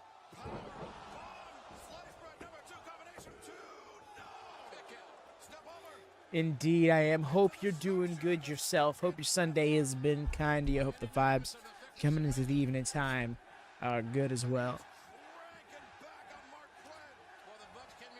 I myself already got dinner. Been chilling. Did some of the art earlier. Nice about where in the show am I at? It's 12. We're just coming up on minute 13. In fact, it's going to be 13, 13:01, 02, 03, 04, 05, so on. I'll give you another sync up when closer to that. You want the Scorpion Deathlock? Yeah. Because Sharpshooter is a WWE term. It's a WWE license, if I'm not mistaken. No, he's actually still down on the ramp. He's probably about 30 feet away from his corner. I could be wrong, but I feel like that's the case. Because they go out of their way to call it that for a very long time. They only start calling it the Sharpshooter again in modern AEW during the Owen Hart tournament and stuff. No, correct. You're absolutely right. The actual name given to the creator, given by the creator of the move, closely translates to, but not actually, to Scorpion Deathlock. So it's a modified name that is much more accurate than Sharpshooter. Okay, I think we're good. Bet. All right, bet. Okay. I'm glad, because from here on out, I don't intend on pausing the show or anything. I did take a little break between Dark and Dynamite, though. Dark was very interesting to see, because we had people like Darby competing on there. We had everybody in the tag tournament that isn't the Young Bucks in an 8-man tag match that was actually kind of heat. Tag team wrestling.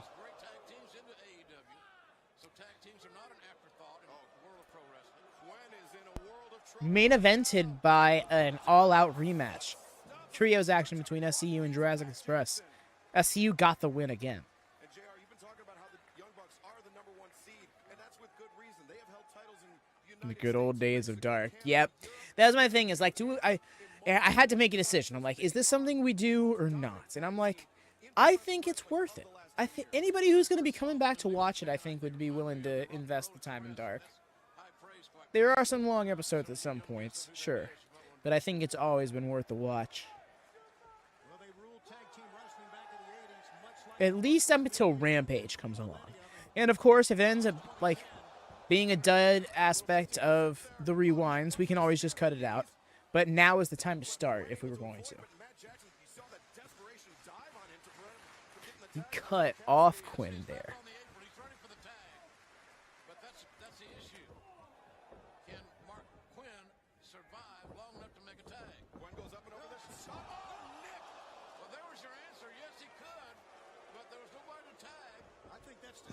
Yeah.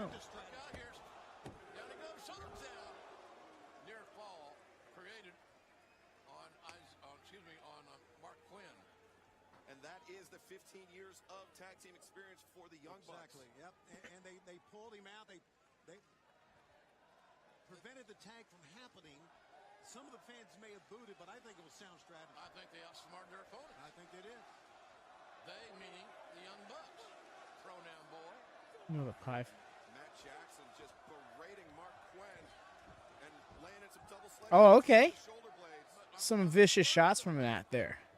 Well, in a lot of ways. But I'm disturbed in this match with the fact that the Bucks have not put this team away, and they have had opportunities. Oh, Mark Quinn, too many second chances. Don't like it. With that backflipping kick, catching both of the Bucks on the crowns of their head. Bro, Input Boy, what? I must have missed something on commentary. I say it, don't call me Leaf Cassidy with a drop kick right off the top. Jim, I know what Ooh. Did you see that? His back gave out. Yes, it did. Lower back on the left side. Time is of the essence, I can tell you that. And it had to be that ramp. What happened on The double Rana, the double Rana. Work on Rana takes down both of the Young Bucks. It shows that this young man, Isaiah Cassidy. What was that? 10 minutes have elapsed. But Isaiah Cassidy, you can see still smarting from that powerbomb on the ramp.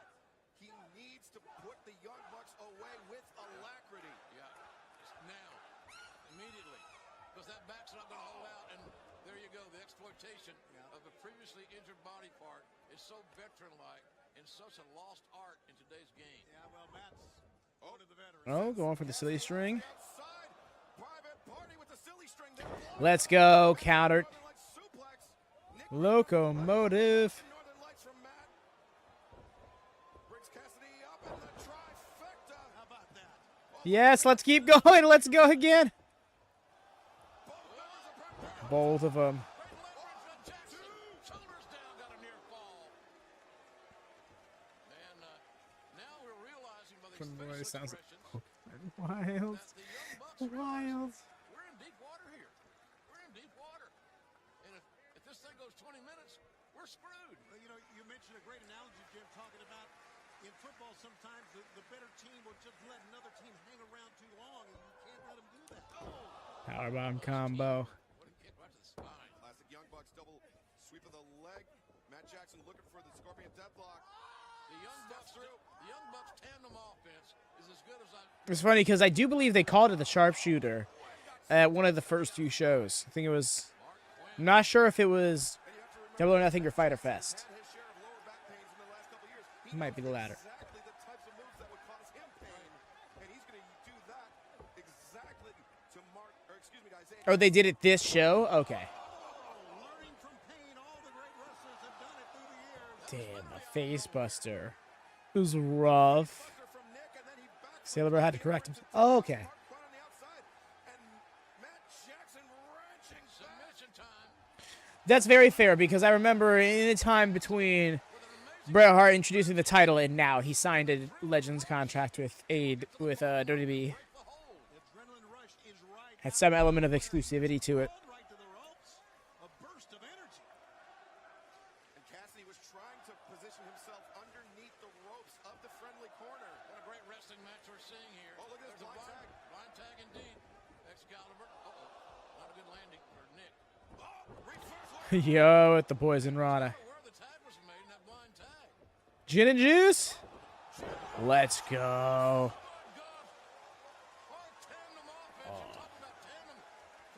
Not the legal man, though.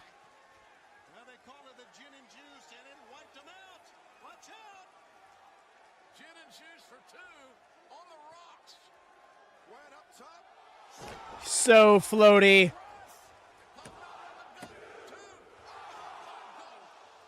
Can you believe that Matt Jackson just kicked out? I don't think that Mark Quinn can believe it. But Mark Quinn's getting fired right back up, Jim. That's what he needs to do. Yeah, there you go. Stay on it. Isn't it just Wyatt? It's just slow motion. The height that he gets with it. Oh, yeah. Could be a Milton driver. That's what it looks like. Yo, pull down. Roll up two. And there it is. Can you believe this? Private Party has defeated and eliminated the Young Bucks.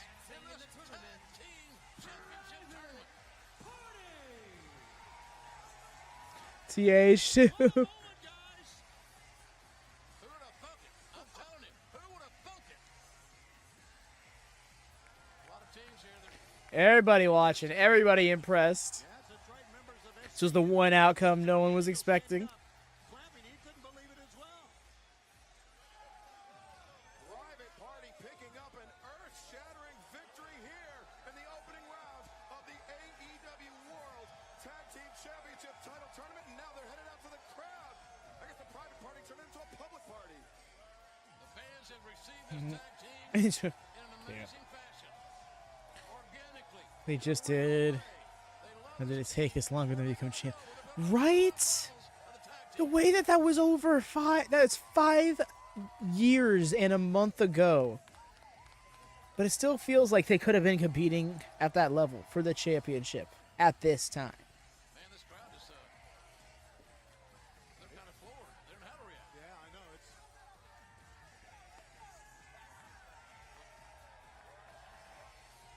Private Party continues Yo. to celebrate here. Take her shirt and face paint. I love it. Agganis Arena on Boston University campus. That's how you become a star. That's how you become a star. You connect with your audience. You relate to them in some shape, form, or fashion. And these two cats had no chance of being on this level until they just kept working and working. And finally, ironically, they were discovered by the Young Bucks to come here. And now the Young Bucks are out of the tournament that they wanted to win so badly at the hands of their recruits. Hoisted by their own petard, signing Private Party was their own undoing. This is wonderful to see them celebrate with the fans, giving fans high five. Shock on the face of Matt and Nick. And look, the Young Bucks take pride in the fact that an undersized tag team from Rancho Cucamonga, California became the greatest tag team in the world. And they have great pride. They didn't do that by overpowering people. They did it by hustling and working hard and being creative. This is a long ass celebration. They had to loop the song. They bursted bubbles here tonight. Private Party will go on to face the winner of the match next week in Philadelphia, Pennsylvania, between the Lucha Brothers and the Jurassic Express. That is the other side, or that is the other match in this side of the first round bracket. The AEW World Tag Team Championship title tournament. Big smiles on the face of Private Party. So they had a full gear shirt? What? Smiles on the face of the fans who just witnessed an amazing athletic tag team event.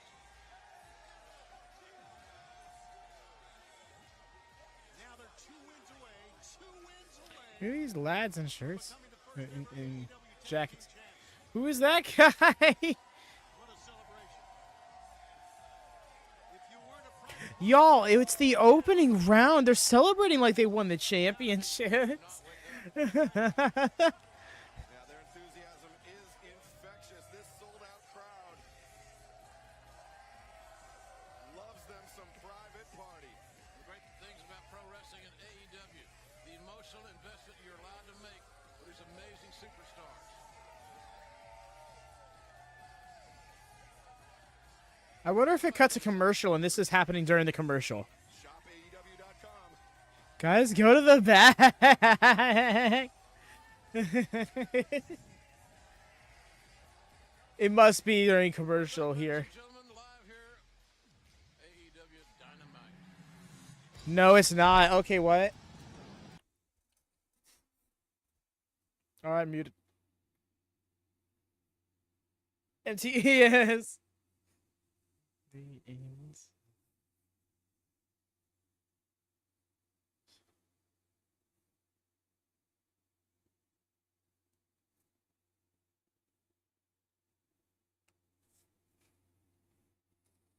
I'm glad it's going to be an in-ring segment.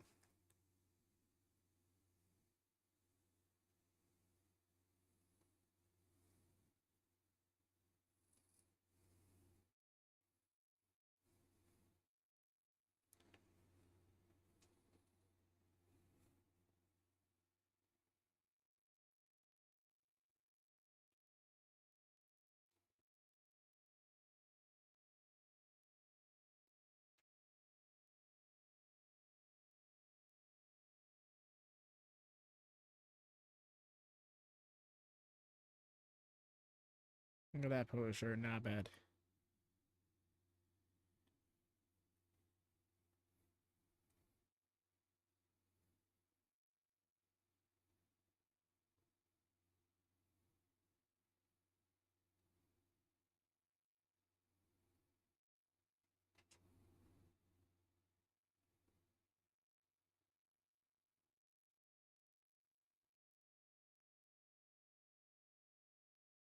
Wow, that title is still so new. It's hardly got folds in it. You know what I mean? All right, I can end. My name is Chris Jericho, and I am le champion of AEW. Last week, the debut episode of AEW Dynamite took the world by storm. The highest, yeah, that's right, the highest rated premiere in TNT history, and it's all because of me.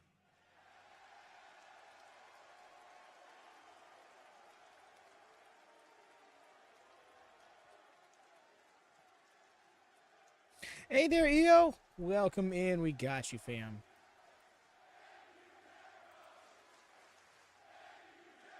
Here's the news flash. Shut your mouth and sit down. At the end of the episode, you saw the five of us beating the hell out of All Elite. We proved who we are. The five of us here. We aren't next. We are now.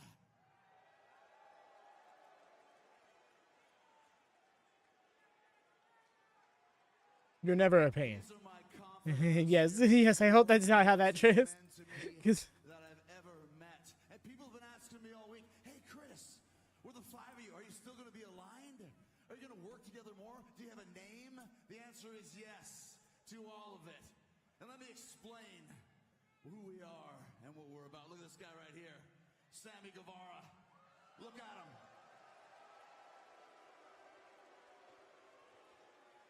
He looks like a Spanish god. Look how sexy he is. you just shit talking character at the worst time, right? He's one of the greatest performers I've seen at his age in a long time. He's athletic. He's acrobatic. He is simply amazing. And he is on my list.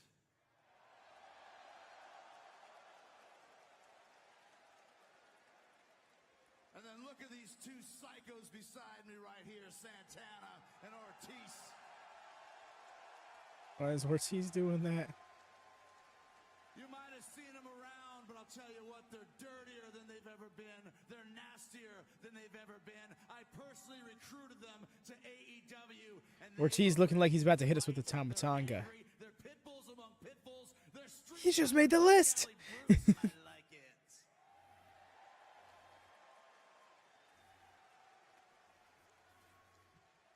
And that's why they made my list. Viva la raza.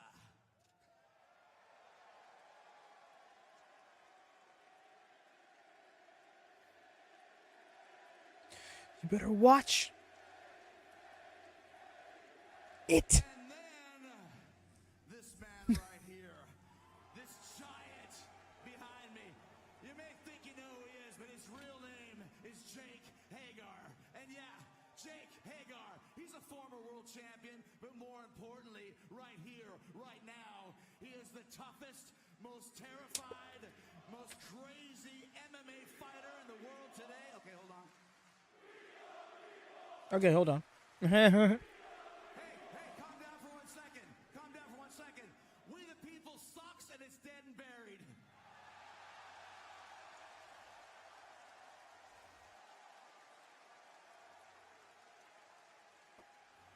It was a stupid idea from bad creative and all that's gone. The way the crowd popped so loud for that line, because they're like, it was a stupid idea from bad creative. We don't care if you just shattered the fourth wall. And that's why they just started chanting AEW. Jericho with the... Hagar is the most feared MMA fighter on the planet today, and guess what? He's undefeated, and that's a shoot. We're hitting us with more lingo. Toughest man in AEW. That makes him the toughest man in the entire professional wrestling business, baby.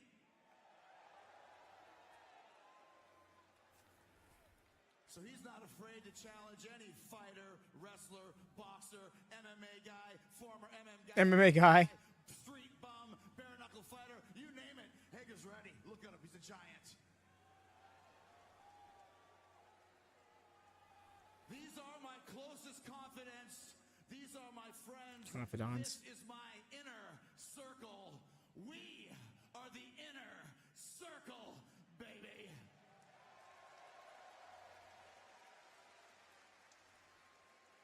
And we're taking control of AEW. No matter who thinks they're in charge around here, we're in charge now.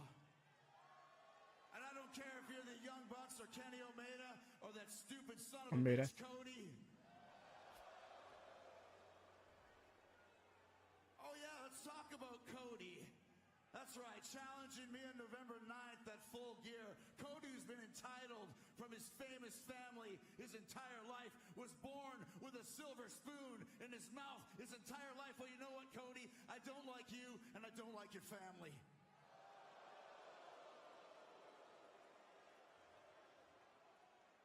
I don't like your father, Dusty Rhodes. I think he was a jerk. Agreed. I don't like your brother, Dustin Rhodes. I think he's a moron. I'm going to kick his ass tonight. And most importantly, Cody, on November 9th at Full Gear, when you challenge Le Champion for the AEW Championship, you know what's going to happen to you? I'm going to beat the ever-living shit out of you. Oh, wait, this is a throwback. All good, friend. I was wondering. I'm like, wait, does he know? And then we're going to walk the streets of Baltimore. You're like, wait, he's the world champion, huh? In celebration. We are the inner circle. You're welcome. I'm tripping. I thought they saved Jericho's character for a second. You may want to visit shopaew.com because I got a text message that said shopaew.com inner circle. Wow, what a group. How about Hager? Staring at the camera, not moving. No facial expressions. Scary man, Jim. That's funny, though, dude. Nice segment.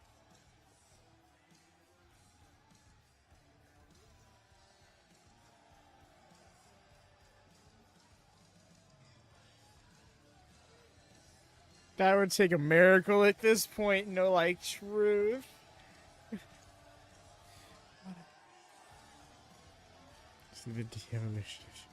No, gradually, I was just going to say, this is the first, most authentic version of what he's doing now.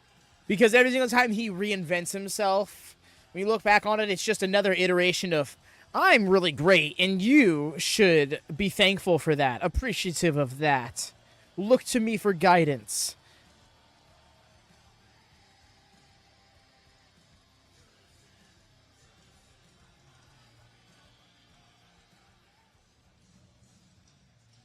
Thank you, Jericho. Yes, really, for real.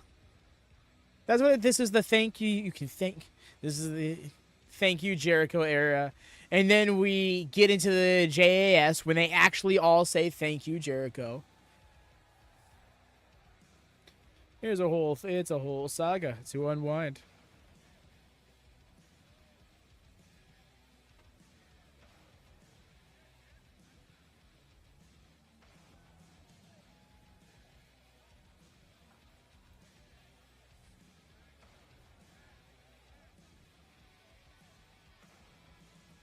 The crowd was actually getting loud for a Jericho segment. No, like, for real. No, but this was an iconic promo because it was, that exact line that they popped for. It was a real big talking point at the time. Oh, no fun commercial commentary yet. Not yet. I think we get that during the picture-in-picture stuff. That'll be fun.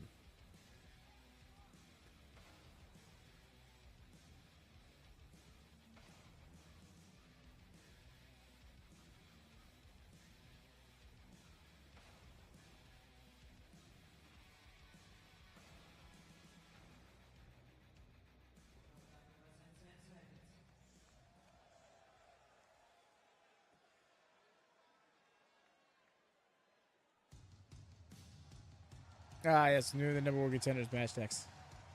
This time, not becoming favorite of himself. I hear where you're coming from, but I think you will see over time, gradually, how he ends up being the way he is.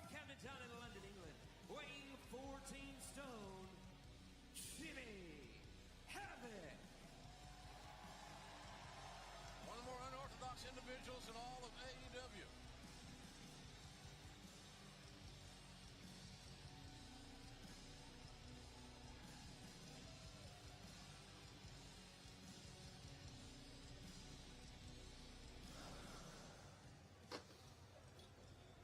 years. 15 years I've been in this business, and tonight is the biggest opportunity of my life. Those 15 years, I've had to go through unimaginable amounts of pain, unhuman amounts of violence. But guess what?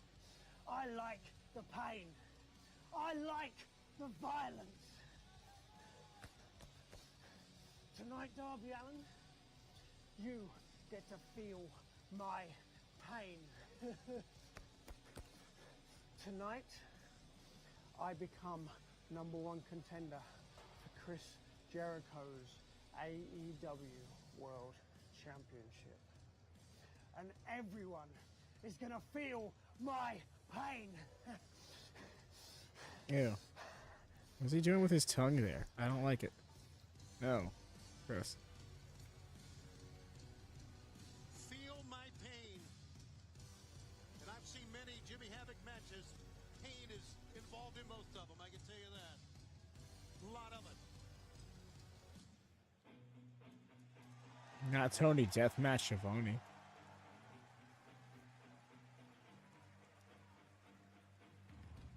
And his opponent from Seattle, Washington, weighing 173 pounds, Darby Allin.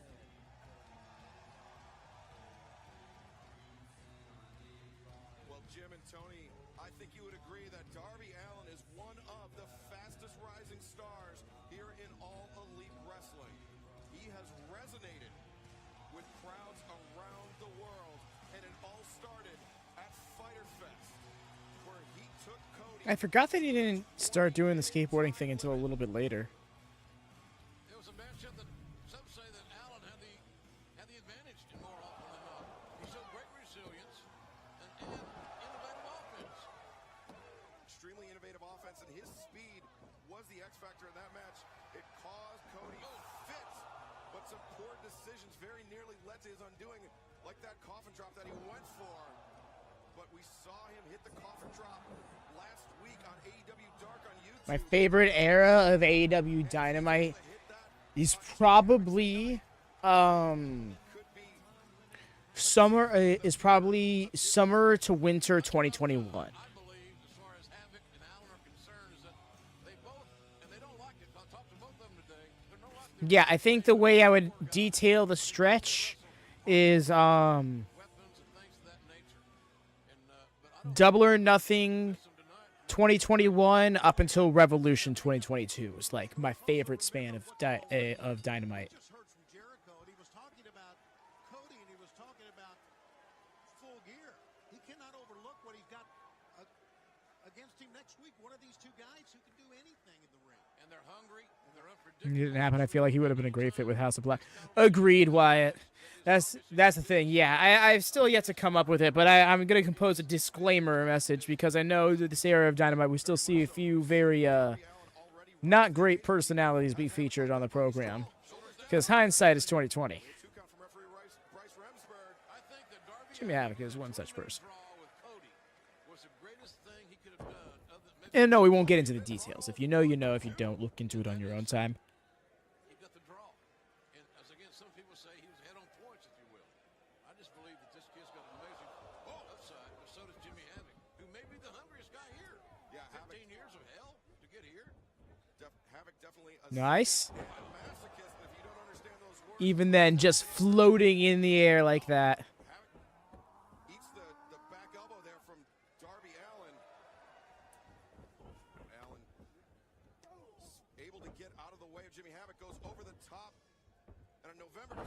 June 7th, we will return to the Sears Center in Chicago, Illinois, the site of the first ever Cracker Barrel Clash, where Jimmy Havoc was able to defeat Darby Allin and Joey Janela in that astounding match. Tickets on sale right now at AEWTix.com.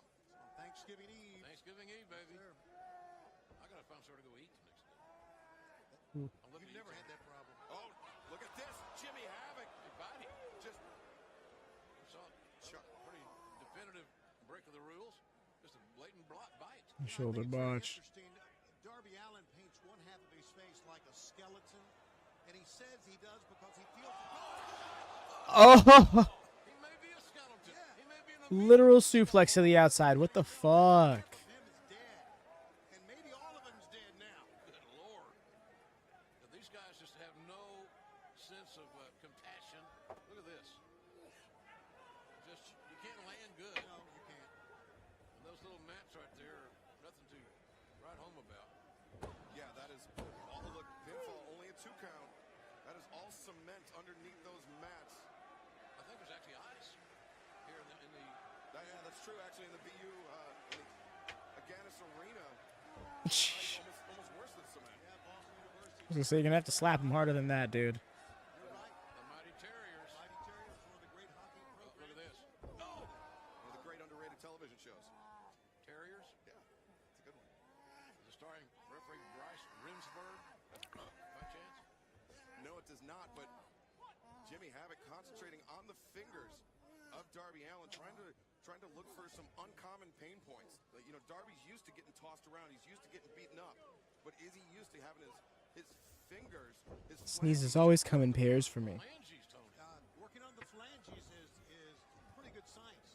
Sure. Next thing you know, you'll be talking about his sprained metatarsals. Oh, Hey, Rap, come on. He's literally working the hand. What he's doing here, he's trying to, as you said, Excalibur, find new ways to hurt Darby Allin. But the flip side of that is Darby Allin doesn't mind the pain. He has said it many times. He feels that when he's hurting, everyone's hurting, and he just wants more and more pain. They should be accountants. Darby Allin with his Pain is not good, man. his legendary indifference to pain. Yeah. That's that skateboarding background. Very much so. Darby's broken more bones in his 23 years than most people What do a in ro- a lifetime. Oh, look at this. He's gonna go for a second time. Got the hangman choke on him. Lifting Darby off the ground. Damn. Foreshadowing. Speaking of House of Black, Quiet. We have, ladies and gentlemen, so many great things. Oh, target. Sleeper hold suplex. John Moxley back. Yo, I like the still to come. Stan Spears, one-on-one.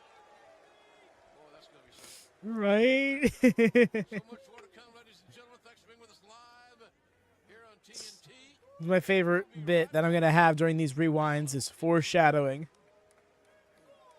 It's a mockery of the people who mocked those fans of AEW that pointed out that there was long-term storytelling subtly trickled throughout the booking.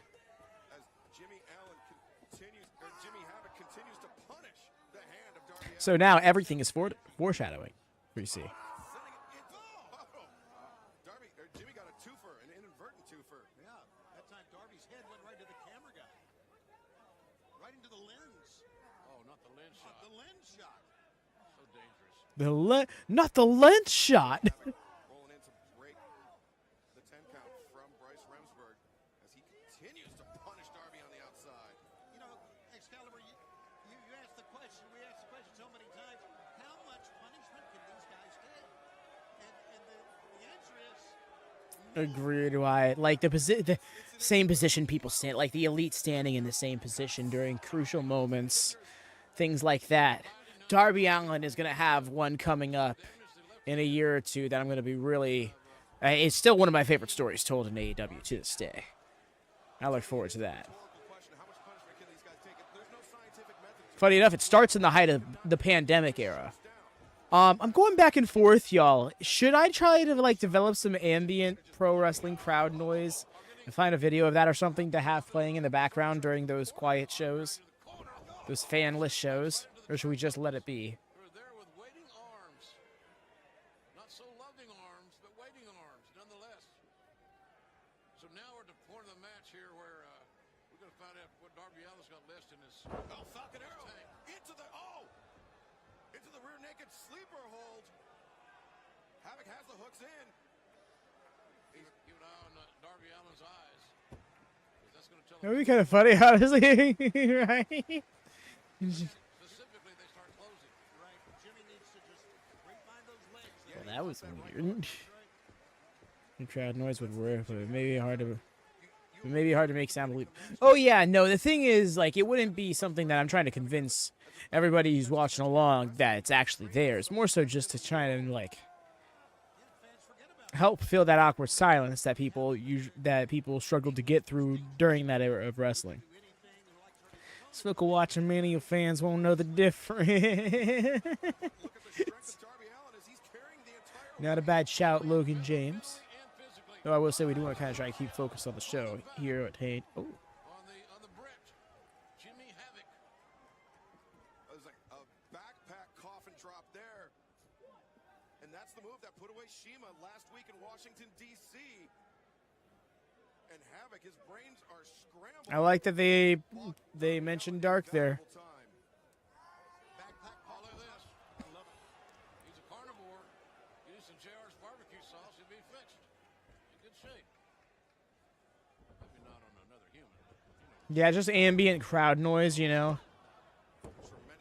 That's where my line of thinking is. Definitely can't make it to where like it pops to the moves and stuff like that, but just something. Very competitive, not that it wasn't already, but the near falls are coming. JR and his damn barbecue, he can't not find a way to mention that shit, you know. This guy must have a list of segues to make it sound natural. One-on-one here, Darby Allin. Using that hand. Listening to the pig, had an empty feeling.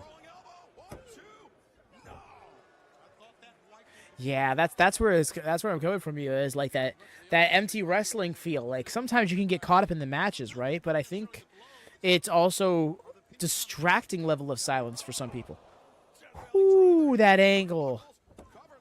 I'm so glad he rebounded off of the turnbuckle before falling down. Momentum is a beautifully dangerous thing. You can't win any money on near fall. That's right. And Darby seems to be perhaps at the bottom of his tank, very nearly collapsing. Oh! Tiger Driver. Tiger Driver 98. That doesn't get the 98 well. Two. Oh, Darby. Oh, that was a great rope break spot, honestly. Just the slow reach strike, because he does not have the strength to kick out. Kick out. Good crowd can even make the worst matches enjoyable. Yeah, exactly, you know? So, some great... Although, there are some matches in the pandemic era that really benefited from the silence. Not in AEW that I can think of off the top of my head, but like immediately that comes to mind is Walter versus Dragunov, NXT UK. That, probably one of my favorite matches, and it's because it happened in silence. Oh, the Beast barbecue sauce better. Please tell me it's called ODBBQ.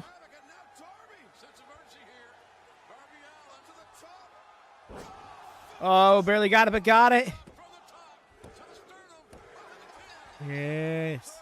Agreed, Wyatt. He really made it into something that could work because that was how he helped tell stories to the point where when they got back to crowds, I was wondering, I'm like, is he going to be able to keep that up? They're going to have to really mic the ring well.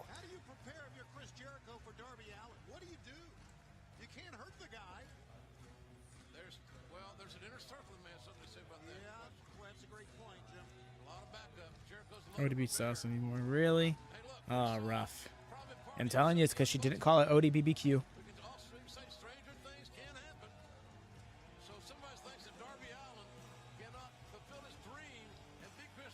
So... In consecutive weeks, Darby Allin will be wrestling the biggest matches of his career. Here tonight in Boston, Massachusetts, next week against the AEW World Champion Chris Jericho. The sky's the Ah, gotcha. for Darby Allin. Allin has really begun to attach himself to this audience, maybe more specifically, this audience to Darby. Who doesn't settle until I'm ready, darling?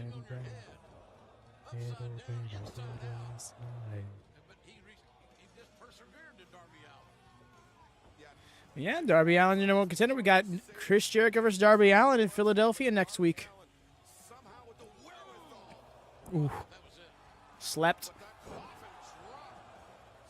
Made to slumber. Look at how many replays and shit we got. It's an amazing story. Darby Allin finally's got a winning record here in AEW with his second victory. Does he know that guy or something? There are no tickets.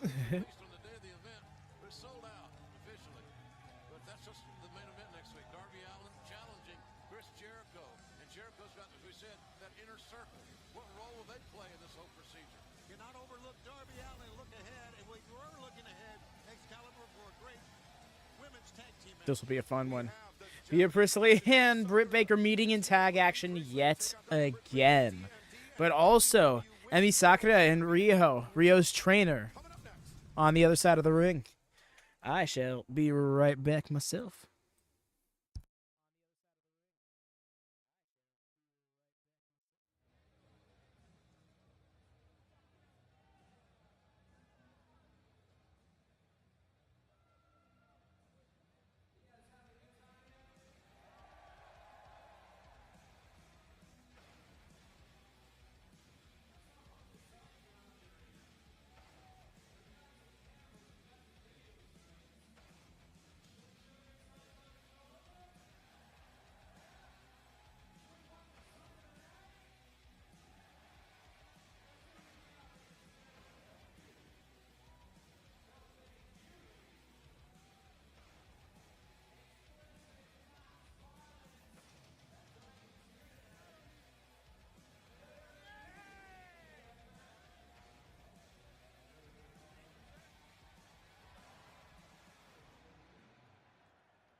I am back. There is a I skipped my mid-turn sign. That's so hilarious. Marry me, Nyla. Yes.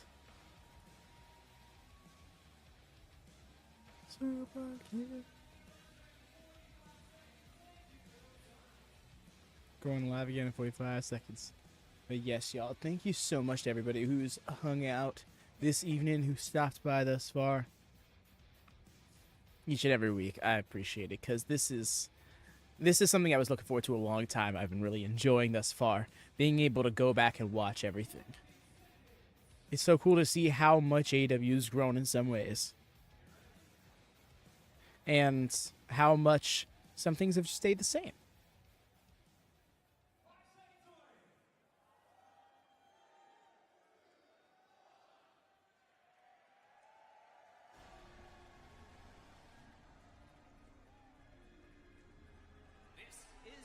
There's B's music.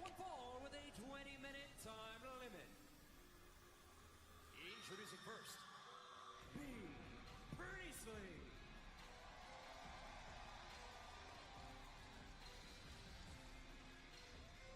Joining her, Sakura. Oh, Emmy's not getting her own entrance.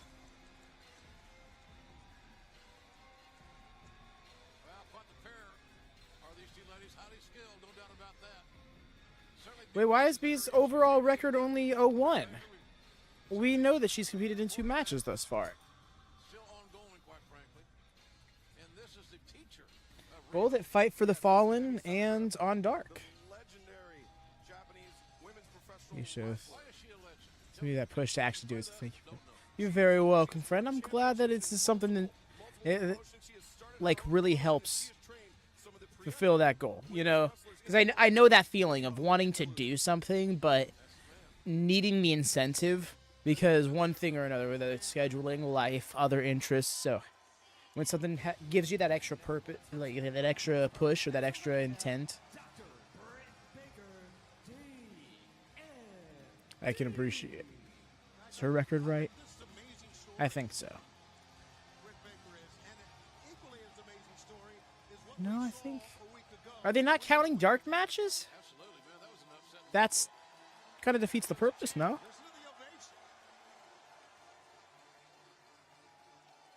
her tag team partner, from Shingawa City, Japan, she is the new AEW Women's World Champion, Riho. All 98 pounds of her. What a heart. What resilience. Never say die. She doesn't realize she's always Well, I was pointing that out. the smallest competitor in any given match. Very much so. Riho is used to overcoming larger opponents for her entire career. And actually, if you noticed Riho's record when it flashed up on the bottom of the screen, the only blemish on that record came from when she was teaming with Dr. Britt Baker, D.M.D. So it'll be interesting to see if they've been able to True. to work out some of the That's kinks right. of their tag team game. They're not a regular unit. They're an impromptu tag team. But here tonight, there's a lot of underlying ramifications here. We have the hostility between B. Priestley and Britt Baker, and then the teacher versus student aspect of Emi Sakura and Riho. Well, Sakura has 24 years experience. Like a fighting game character for real. The factor in this match. More than anything else. She's probably not going to make too many mistakes. That's right. We'll see how it all plays out. That's why they have the matches here. The bell is sounded. We're underway. 1 fall 20. Referee Aubrey Edwards drawing the duties. Yeah, she's so good. Done such a good job. Of course, Britt's in Pittsburgh. We're going to be there. Coming up very soon, as a matter of fact. October 23rd. Peterson Event Center. That's right. That's where the Pitt Panthers play. That's where we're going to be. And tickets are on sale at AEWTix.com. Looking forward to go to Pittsburgh. Okay. I will have it for Minnie's for the sandwich. Thank you very much. Oh, okay. Just kind of dunked her. By the hour, and Riho escapes. Rio's still in it. Very athletic and flexible way.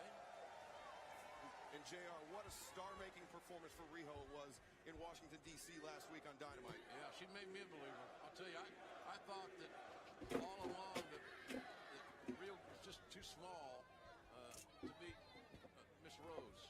Yeah, Nyla Rose making some unforced errors. Yeah, she did, and I didn't see that coming. And this young woman's Sheesh. resilience, folks, as you watch her, you'll fall in love with her heart. But that might not be enough tonight. Dr. Britt Baker giving Emi Sakura a mouthful as B. Priestley. I saw what you did there, dentist. See that toe? Huh. Yes, absolutely. Nothing gets by you, JR. Yeah, that was totally intentional. Underestimated, like Nyla Rose may have done last week to Riho. No one's going to underestimate the champion again. Yeah, word is out. That's right. And it's something that Emi Sakura has known for just about 13 years when she started training Riho when Riho was only 9 years of age. Yeah, people, you heard right, ladies and gentlemen. Riho started training to be a pro wrestler at the age of 9. So if you wonder, how do you do that? Well, it ain't done in Oklahoma. She's a Japanese athlete. They start early. And look at the strength here. The Romero special there by Emi Sakura, just putting a lot of pressure on the knees and lower back of Riho and then dumping her. So the little lady's been isolated. The champ has been isolated. Look at this. Going right after Dr. Baker. What a cheap shot that was. Oh, that's an interesting go check. Who's your favorite Joshi that has been in AEW? Yuka Sakazaki. No love lost as they're Mina Shirakawa has really taken it, has really won me over a lot. But Yuka Sakazaki is always just like number one. Raining right hands on the head of Priestley. Just the first Joshi you connected with, very fair. somewhat lenient because nobody's going to give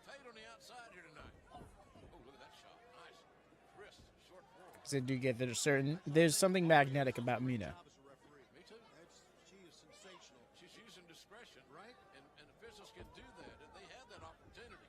Some of them just don't have any damn common sense. And Emi Sakura. The back's great. Is in trouble. Heading to the outside now. Britt Baker in jeopardy. Oh, Not scrape, back rake. Yeah.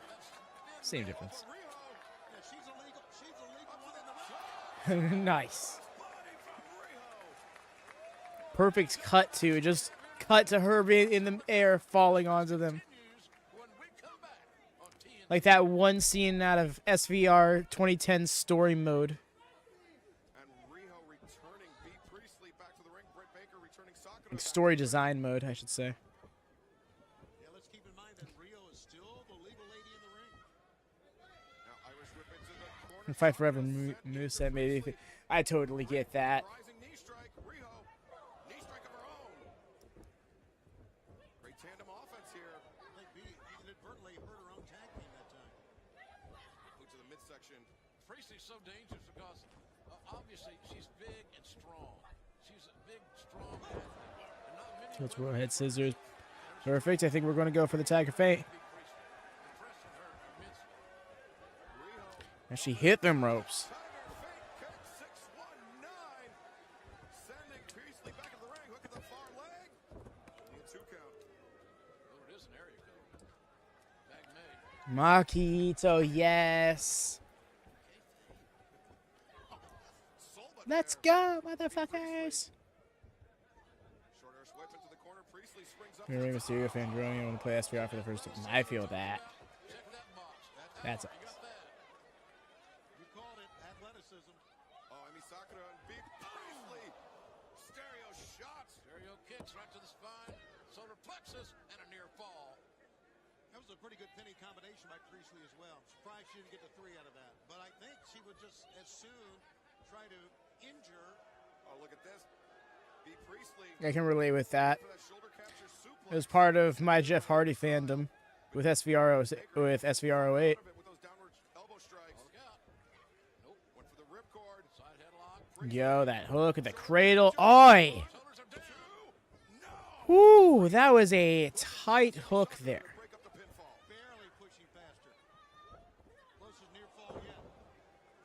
Riho likes to have this pace quickened. She cannot be on the defensive too long.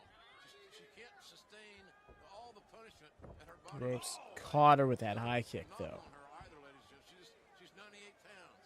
She wins matches with heart, resilience, quickness, and just preparation. And Priestley and Baker slugging it out right here in the center of the ice in the Agganis Arena. She might have loosened a tooth there, Tony. Oh my. She have to do some dental work on herself. B. Priestley to the outside. Like a big gazelle. Right over the top rope. Went for the shoulder to the midsection. What was that? Baker. Into the foot stomp. Nice. Good synergy there. Oh, that elevated DDT. No hook in the leg. 1, 2. Oh, couldn't hold her. Sakura breaks up the pinfall attempt. Following a DDT, a near fall. Emi Sakura breaking up that pinfall attempt on her partner, keeping her team alive in this matchup. Well, she drags her partner to the corner, to Sakura. I don't know if I've ever seen that before. Pretty smart. Yeah, it was. That's a veteran That move. was solid tag team move. Hard knife head shot. Double underhook into the Ooh, back she breaker. got it, though. Observing of a woo. And being She didn't stall it out this time. Monsoon used to say to me. What is she doing? The chance of Sakura, well, but she's burning daylight. She's burning a lot of daylight, Man. Excalibur. Oh, Cross body, nowhere to go for the doctor. I guess you're a 24-year vet. You know what you're doing. I guess. Oh, look at that. going out from the Vader bomb into the senton. Britt Baker, though, able to kick out. Is that what that's called now? A Vader bomb? That is so cool. That is. That is so cool. The way. Stunner. Nicely done. That cutter was well done by the doctor. Emi Sakura, though, Oh, boy. rapid fire shots. Ooh. That thudding chop. Riho intercepts, rolls through. She's so quick. Nice. Midsection. Both feet right to the abdomen. Britt with a It's spinning neck break. swinging neck breaker. Hooks the leg, far side. Can she hold her? No. She thought she had her. Aubrey Edwards was right there with the eye on the shoulders. Hey guys, Nashville's coming up soon. Legendary Arena. Yes, We're going to sir. be there. Municipal Auditorium. Seeing a lot of great action. AEWTix.com. And I am having me some hot chicken. Emi Sakura repeated shots from the knee. Upward rising Nice. strikes. Ripcord out into that elbow According to the strike. rolling Emi elbow. Sakura on roller skates. Britt has her hooked up into the neck breaker. Rolls through into the stretch. Oh, she about to get her. Submission time. Submission She can time, get Dom. that lockjaw fully in. It's I donezo. think there's too much power under. Look at this. Oh, done. Got under the jaw, and that is it. Emi Sakura taps out. A real dentist using a real mandible claw. What the hell is happening?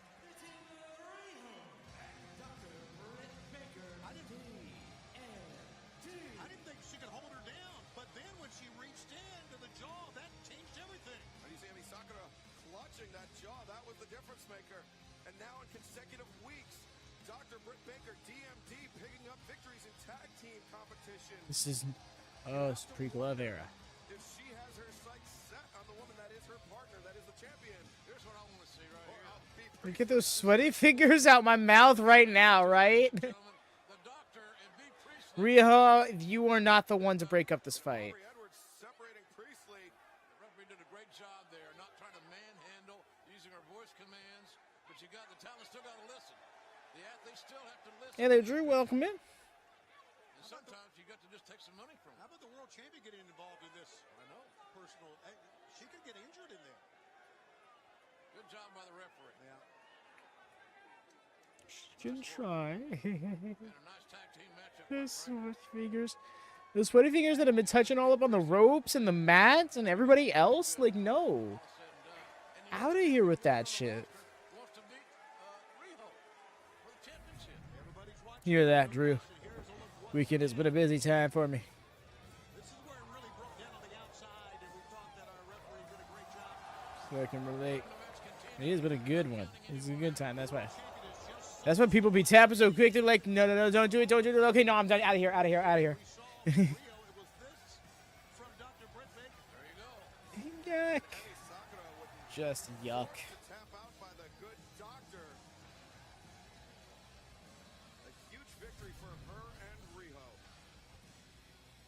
Boys, it's coming up. I haven't What a main cleared event's gonna Drew. be. The champion, the champion, Chris Jericho and Sammy Guevara will take on Hangman Page and Dustin Rhodes. The question is, what are the plans tonight of the inner circle, Jericho's inner circle against Page and Dustin?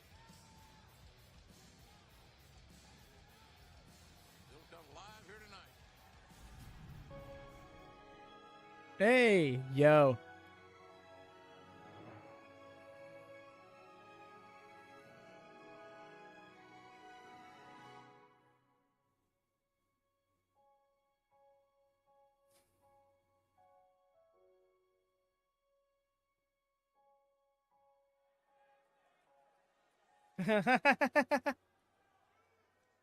Best friends, thank you so much for joining me tonight. With the tag team tournament underway, Right, Wyatt. We were just saying earlier. tag team tournament underway, we've A better already had time. a huge upset with Private Party defeating the Young Bucks. Hey, I have that headband. How are you feeling going into next week against SCU?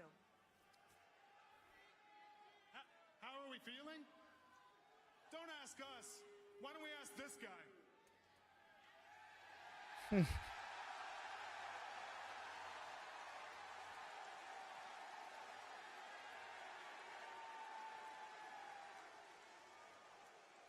House of Black?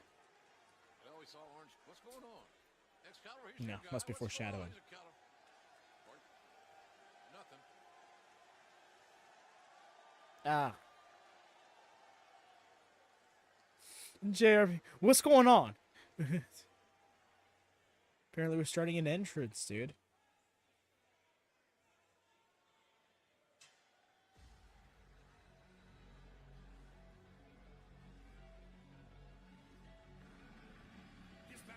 Nope, just shots. With a 20-minute time limit.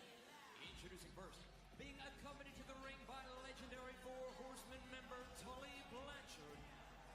From Niagara Falls, Ontario, Canada, weighing 227 pounds, the self-proclaimed chairman of AEW, Shawn Spears. I tell you, Cody knows all about that chair. We've seen that many, many times. Tully has said, based on what happened last time, that he thought that he let Shawn Spears down. Be amazing what they got planned in this matchup. And speaking of Tully Blanchard, how many great matches did he have at this arena? Oh, it's like going from Charleston to Charlotte. We'll be there November 6th, buddy. Dressing in the Klondike Bill locker room. Charlotte, get your tickets. Can't wait to get to Charlotte. The way that it's literally just a fancy hood scarf combo.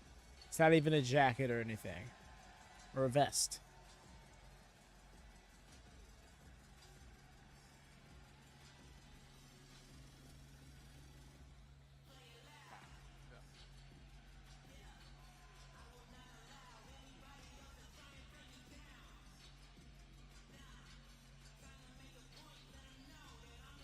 Shawn Spears looking to get in the win column in the singles division here in All Elite Wrestling. Tully Blanchard said it himself. He said he failed Shawn Spears in that match with Cody. He wasn't able to anticipate the presence of Arn Anderson.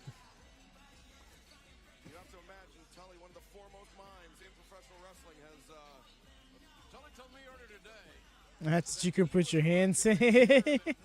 Yes. that Shawn Spears is more aggressive and better prepared for what might It was little dangle things, yeah. great job of that before. Well, I think we can go back and remember that when Tully Blanchard, when he was in his heyday, he was one of the most aggressive wrestlers ever. Yes. And not only that, and I think fans overlook this, Tully was probably one of the best overall athletes. If you want to watch Tully's toughness and aggression, watch the best of 7 with Magnum TA. Right. Watch the I Quit match. Yes. All the stuff that they did. Just amazing. So for us, those of you still are with us, we're being joined by Pac. The way this song could have been so much better with like a second verse. Bastard Pack 2-0 here in All Elite Wrestling. An impressive 2-0. Wins over Omega and Hangman.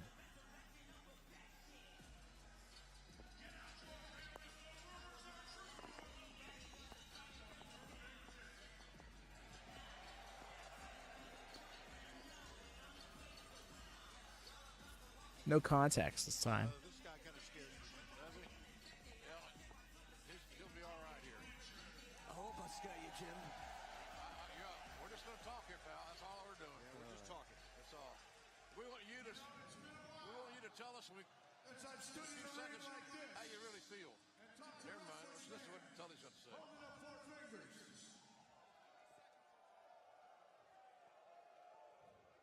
Shawn asked me to get him in shape and change him to become a champion. And ladies and gentlemen, you will see that tonight.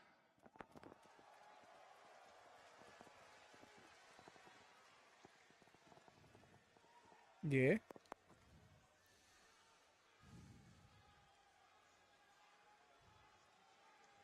Let's see it. And we're back, ladies and gentlemen, live here on TNT. We're in Boston, sold out, folks. Show number 2, and Pac has joined us here to our announced position. Pac, we welcome you to our broadcast, sir. Never mind, we'll get back to you. Go down to Welcome to our broadcast. We'll get back to you. Never mind, we'll get back to you. Great athletes in AEW right now. don't be angry. There it is. How about this reaction?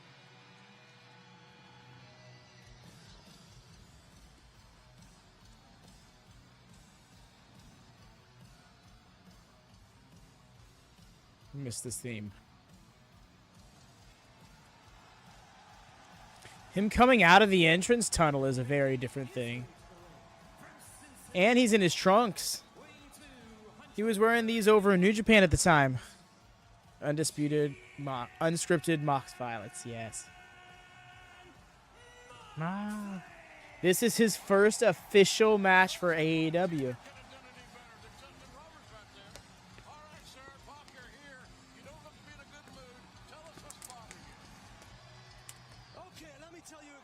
Oh, he just headbutt Tully there. Oh, man. Unhinged. Biker Trunks Mox. That's a flashback, right? By the AEW management, you understand? Yes, sir. Let me ask you why, okay? Why the likes of Darby Allin, the likes of Jimmy Havoc, are getting championship opportunities? Pac sounds so different. Answer that question, Jimmy. Mox came in like stone cold. Yep, because that's what he... I'm so glad people get to experience these early years of Mox in AEW because that's what he was. He was like... He was the stone cold of AEW. Got away from them, though, in hindsight. Oh, yeah, no, the thing is, I think that was just for Japan. I think the very next time he has a match on AEW, it'll be in the pants again.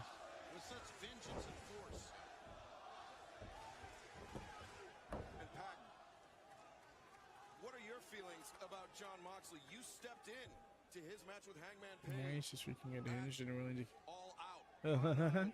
just over a month ago to take on Kenny Omega on 10 days' notice. Well, exactly. As far as I'm concerned, Excalibur. The way he took that shot, just walked it off. No. Hit me right here.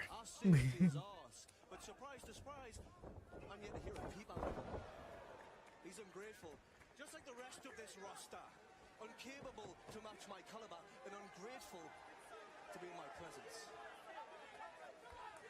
You're not going to endear yourself near the locker room by that sort of... Hear me out for stream. Attempted unalive counts for tracking him. What would be the classification for calling for that?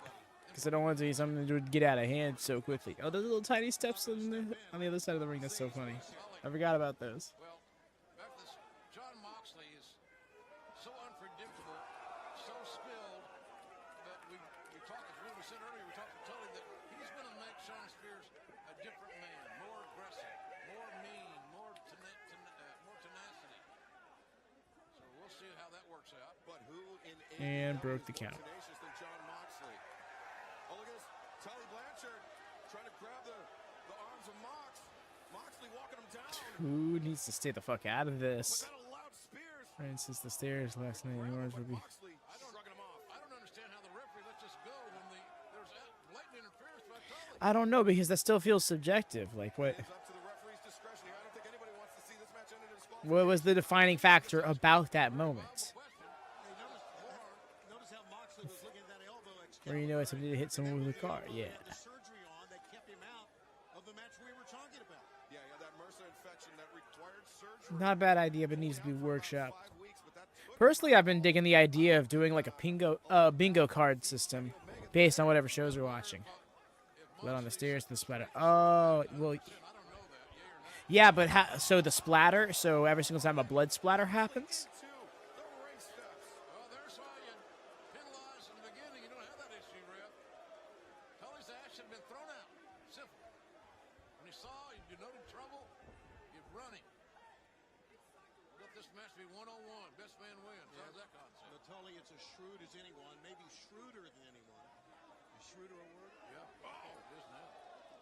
Now the rib cage of Moxley being sent into the top of that barricade. Well, we are seeing a little meaner streak from Shawn Spears. I got to admit that. Speaking of mean streaks, the man to my left, He's fuming. boy, he is just staring a hole at this ring area here.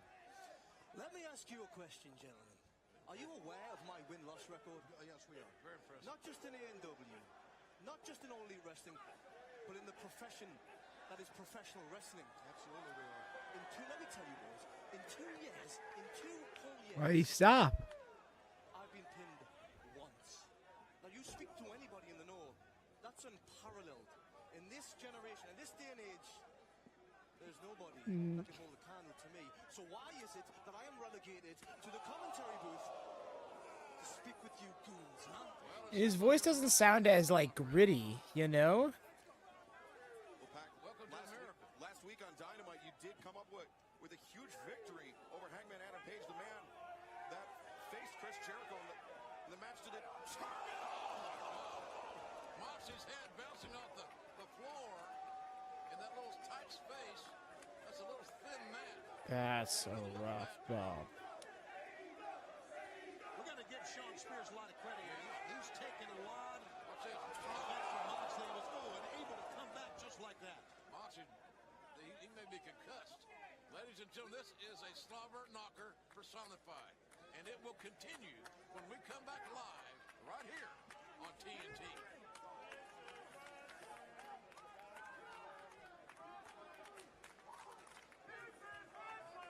And Pac, before that Death Valley driver into the barricades, mentioning Hangman Adam. Yeah, it was C4, I believe. Now that I think about it, wasn't it? That was an impressive victory over Page last week. No, let me correct you. That was an inevitable victory last week. I don't necessarily want to agree with everything he's saying, but he does have a point here. Really about wins and losses and being able to get a title shot when you think about the match that he had with Adam Page a week ago. Well, but I would argue, though, that match, Darby and Jimmy, that #1 contenders match was made before Pac had a 2-0. I'm sorry, don't look at me like that. It was made before you had a 2-0 win-loss record. Hard kicks by Spears. Again, showing more aggression, a more aggressive. Spears is kind of picking apart Mox here. Tully Blanchard said that he was going to unleash the monster within Sean Spears, and it appears he's done exactly that. 2 count from referee Paul Turner. Spears has got I think, an amazing upside. And with Tully Blanchard in his corner, coaching, mentoring, I think he's got a good shot here because he is a hell of an athlete. I think we all like what we're seeing in him, and I think we like what we're seeing in him because of the offense he's taken into Jon Moxley. And we mentioned that Jon Moxley came to this match like a buzzsaw, like a man possessed, and Sean is not back down. Laying in these chops, though.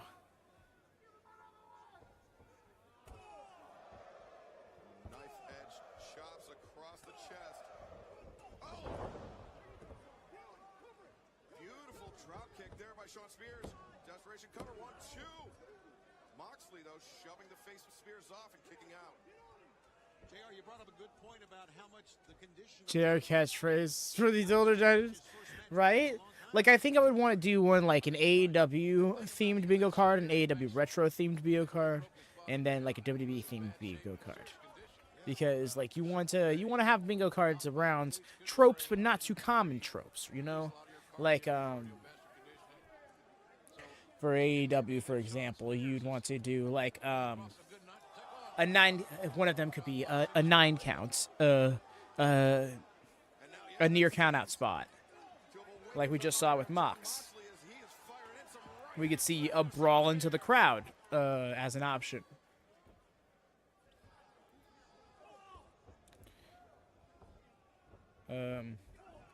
Use of a weapon. You could have backstage segment interrupted. Backstage interview interrupted, I should say.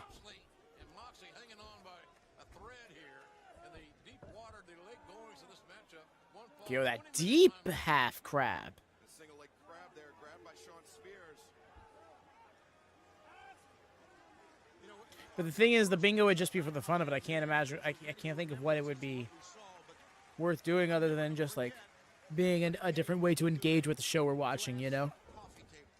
Last week, a week ago, that's a visual I'll never forget. And Spears, though, that knee to the kidneys of Mox sent him to the outside.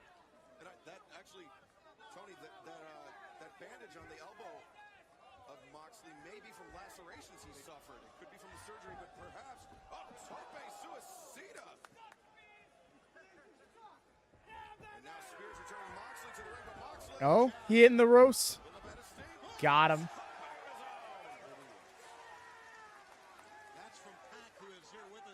Tony Mike stand. Tony Mike stand is another good one. You said that was a mistake by Sean Spears. It was blatant. He turned his back on Jon Moxley. Moxley capitalized. And now hit Sean. I think we can throw time limit draw on there.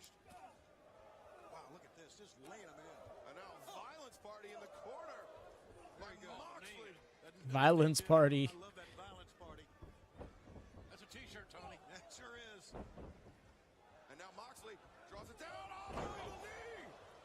Look at that. To the temple.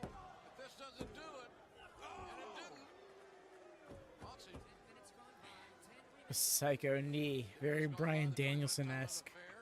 Foreshadowing, one could say. Our guest here has a very valid point. That's why he's not getting a AEW championship matchup. He has a very impressive win record. Well, goddamn disgrace, Jim. Okay. Goddamn disgrace. I would think patience would be a virtue here, but I don't think patience. No counter, looking for that C4. I want what's due to me, Tony. Forget your patience. I want what's due. And I refuse to be denied. Both men here refusing to be denied as well. Chopping the hell out of each other. Then the forearm shots by Spears. The heel slap. Slap the heel of the hand. That left hand coming in hot, and the teep there. Oh, but Moxley. Oh, great follow through with that clothesline. Yes, it was. That was the key to that follow through, Jim. Good call. Good shot by Moxley. Still dealing with Tully Blanchard there. Oh, Turn around, go over that. for the paradigm shift. Ushigoroshi. He could win it here. Far leg. Look out. Oh, no. Kick out. Moxley barely able to get up. He shoved the head of Spears up, and that got the break of the pin that time. Are you learning anything here, scouting these gentlemen, Pac? Am I learning anything? You're scouting. The audacity, Jim. You should be ashamed. I am sorry. I am desperate. It is worth mentioning that no matter who wins this match, neither man will have a better record than Pac. I got it. I'm with you. I'm not against I would have said that, Jim. And yet here I am. I should be in the center of that. Shouldn't have got your shit in, dude. Dynamite, but here I am. Oh? I'm the chit-chat. No. There we go. That's it. That's got to be That elevated paradigm shift. Dunzo.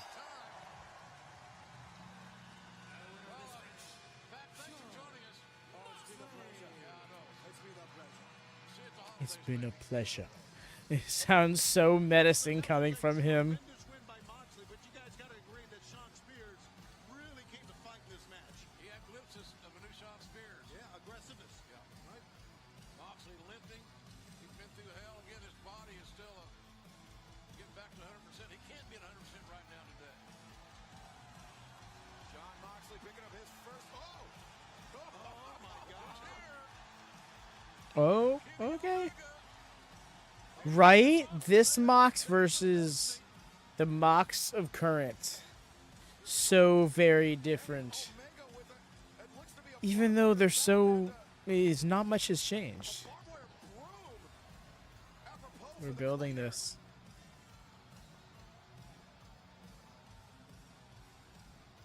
Well, let's keep everybody informed. Our broadcast partner tonight has got off headsets. I'm telling you. Now look how slow and Moxley is making his way towards him.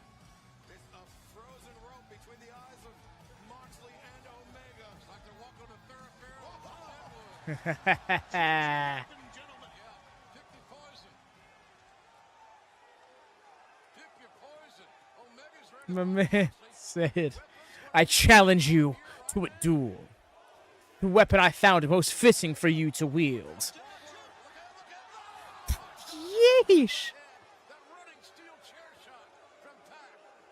Boy, this took Omega right out of the game. The way Mox is honorable in the regard. So he's not just sitting here mauling Kenny. It's like, no, I had business to handle. What you just got involved for? He's hairy these days, right?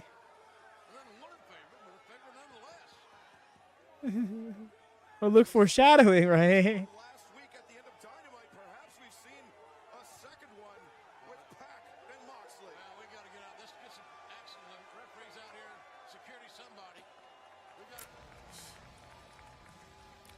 Look at that. could be a lot worse than we're seeing right now. Barbed wire bruise, barbed wire bats. Are you kidding me? But we will be right back.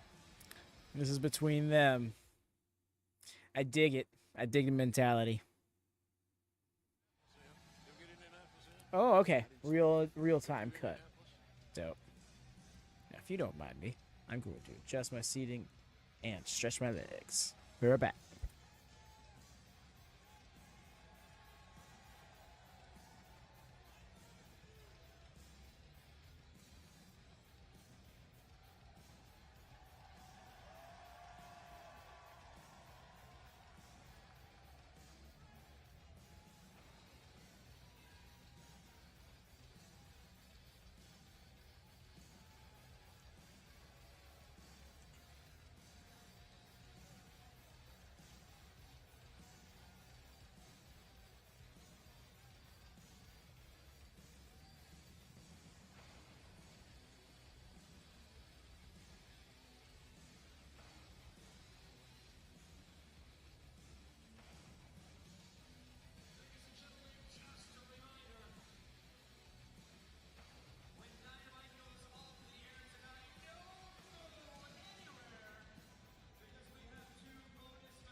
I return. There we go. A little closer than I meant to be. And yes, we're gonna have that's next week's Dark episode. It's gonna have Janela it's gonna have a lights out match between Janela and Kenny Omega because Kenny wants to prove that he can hang at Jon Moxley's level in Jon Moxley's world.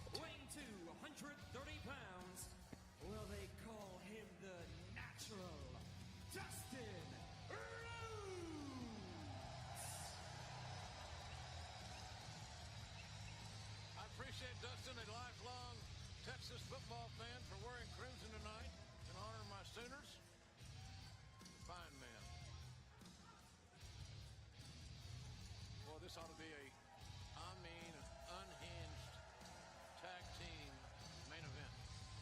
All the elements are here as we await more players.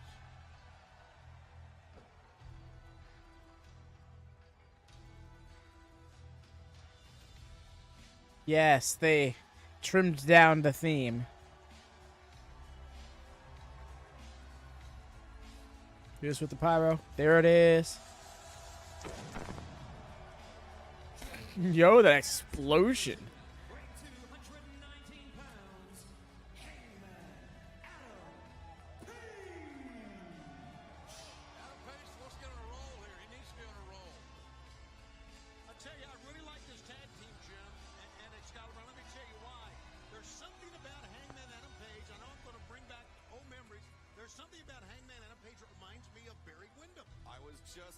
Barry Windham, yo, that's a shout. I get it though. The trunks, the chaps, the hair. I see it visually. Stylistically, they're very different. Personality-wise, very different. Oh, this is Sammy Guevara.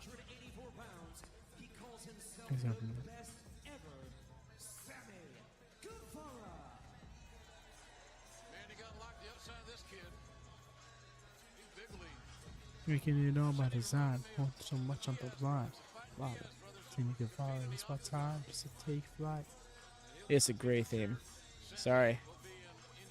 Now, do you prefer this version? Very chill beat. Sammy Guevara very nearly pushed Cody to the limit last week in the very first match on Dynamite and made a believer out of Chris Jericho in the process.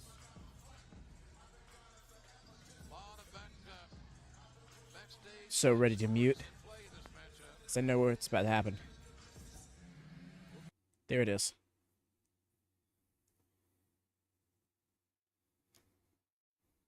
So, but yeah.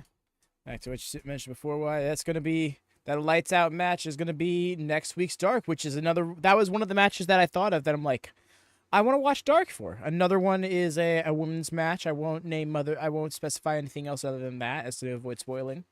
But yeah, there's 2019 Dark was worth watching because 2019 Dark is equivalent to like 2023 Rampage. I should say like 2022 Rampage. Pre-collision Rampage.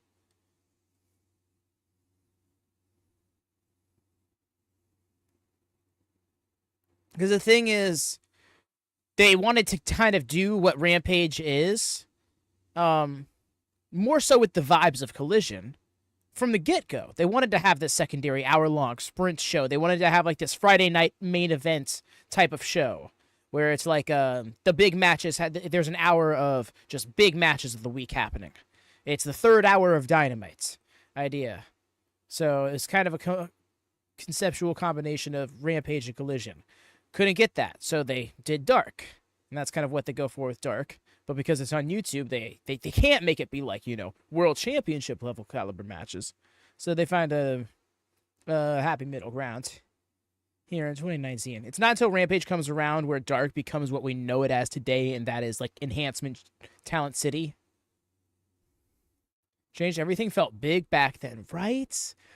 I'd argue that that's a feeling that AEW relatively recently lost. Like, a lot of people would say that that's something they've been missing for a long time. I disagree. I think they, well into 2022, they had that.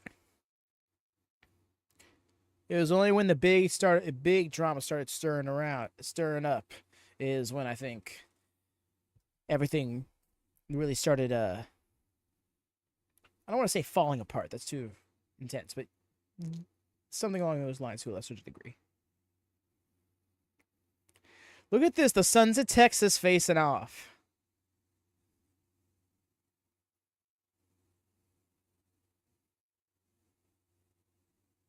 Fire theme for real, EO.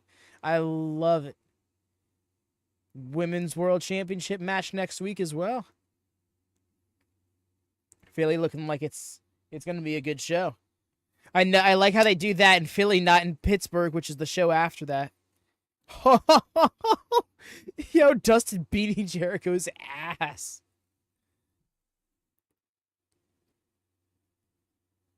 Yep, precisely, Wyatt. And that's exactly it. It's I think back to TNA in the early 2010s. Ended up getting a stank around it that they got rid of a lot quicker than people perceived them to, you know? It wasn't until the late 2010s, early 2020 was when people really started to be like, to stop looking at TNA for the stigmas it developed in late 2000s, early 2010s, and for what it was at the time, you know? And I think a lot of people still see AEW as that brawl out era of things, and it's not that anymore, but it's going to take a long time to get away from that, from a public eye perspective.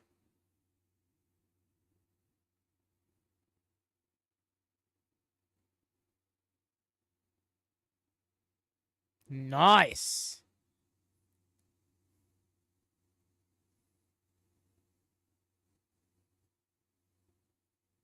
It's been feeling like the old days again. Agreed. That's what I'm saying. Like, those watching the product, those keeping up with it, they see it, they feel it. You know, we're really starting to get back those AEW. The restore the feeling thing was a catchphrase a little bit before I think they truly got there, but that was the mission statement, and I think mission accomplished. It's a matter of maintaining that, but they're there. Yo, threw that kick a little too wildly.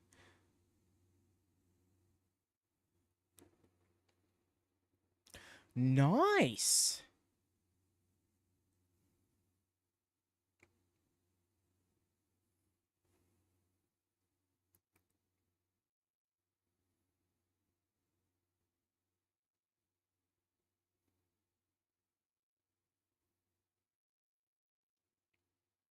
Yeesh.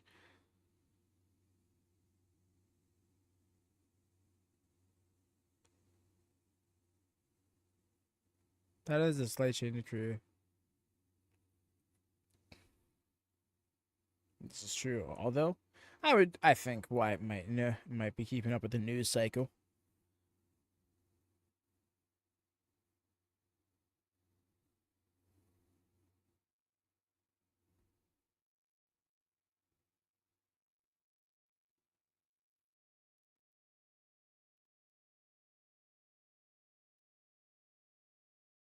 Oh.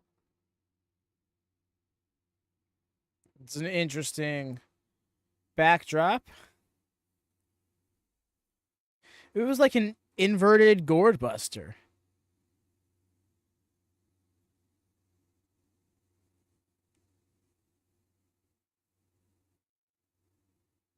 Scoop it a slam.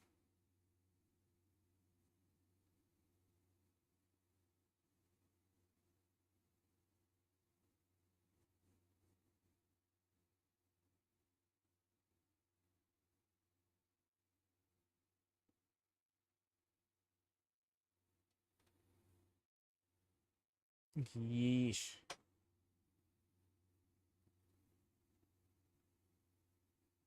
Yeah, no, that's exactly it, Wyatt. Jamie Jacobs was part of the creative team from mid-2023 to mid-2024. And when he left a few months ago, they kind of saw it as a creative reset right before Wrestle Dream.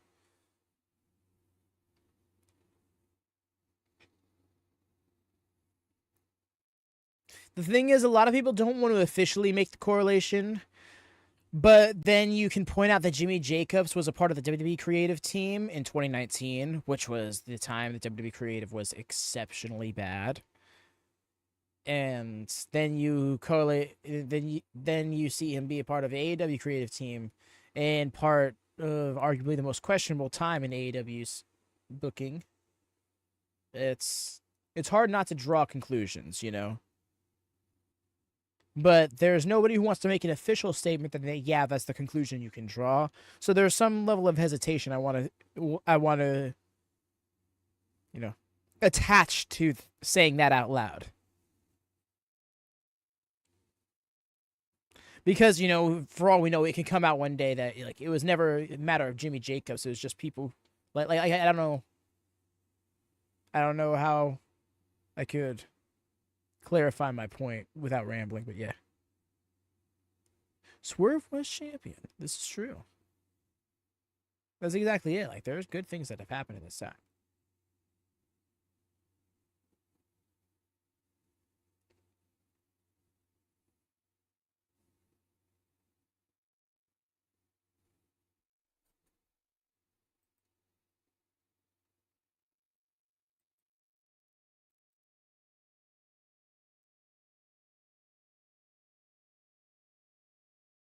Yeah, all the time, yeah. Very good point.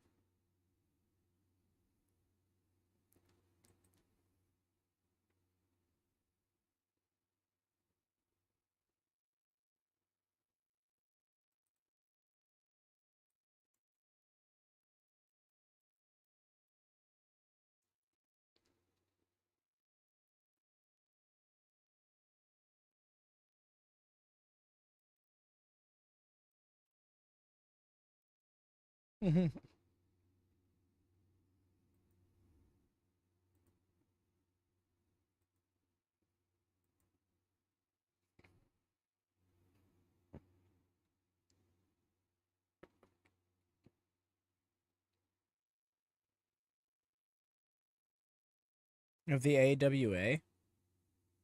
Of the AWA?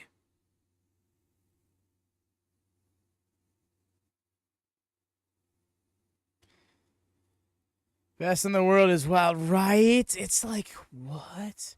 AW, thank you, American Wrestling Association? Did JR just like flash back to the 70s? Are we good, bro? Champion?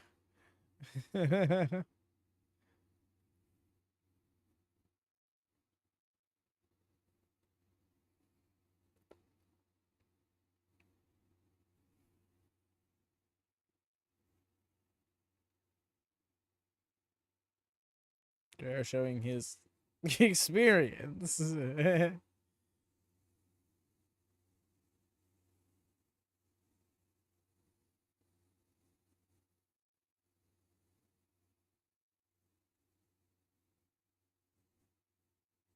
Ale?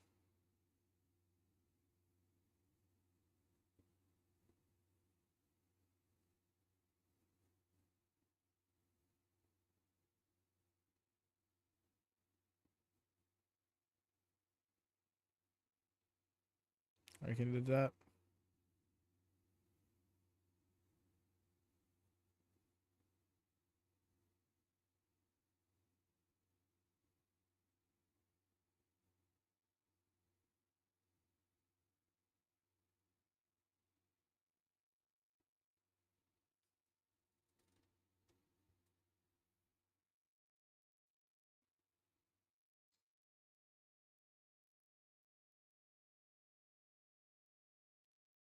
Backdrop suplex to escape.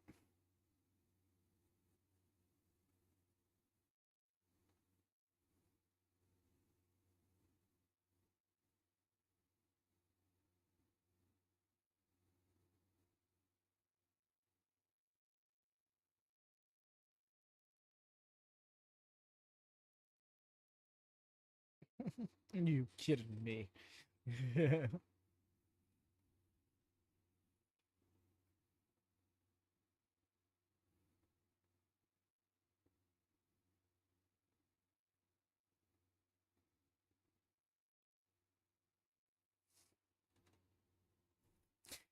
I still remember oh my gosh. I popped. I remember watching this episode for the first time. And I saw December 11th and I popped because I was like, to the friend I was watching at the time, being like, yo, December 11th, this really is a weekly show, not by WWE, being aired here in America. Just like that. This company was born this year, and like going off and just being like, wow, the way that this became so big so fast.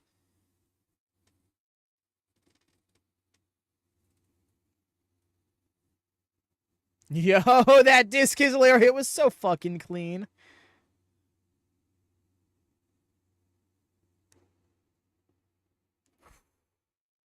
That Brody Lee foreshadowing hits.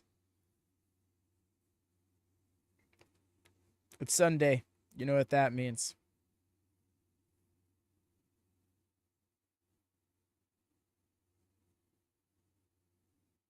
Let's see.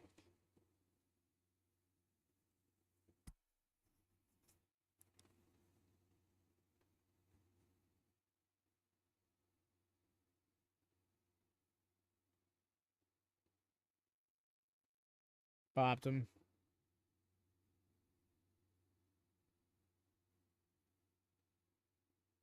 In Cloud9 era.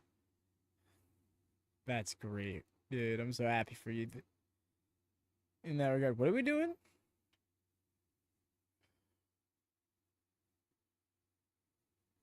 Look at him. Look at him hitting his Ricky Steamboat shit.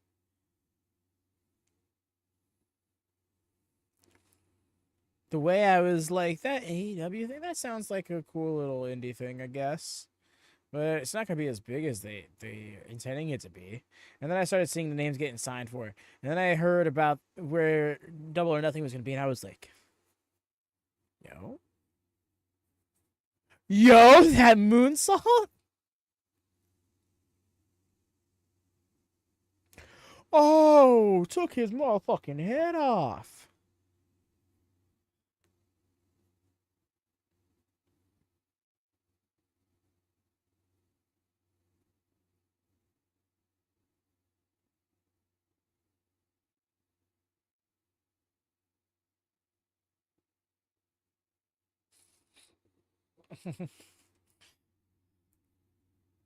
It was this close.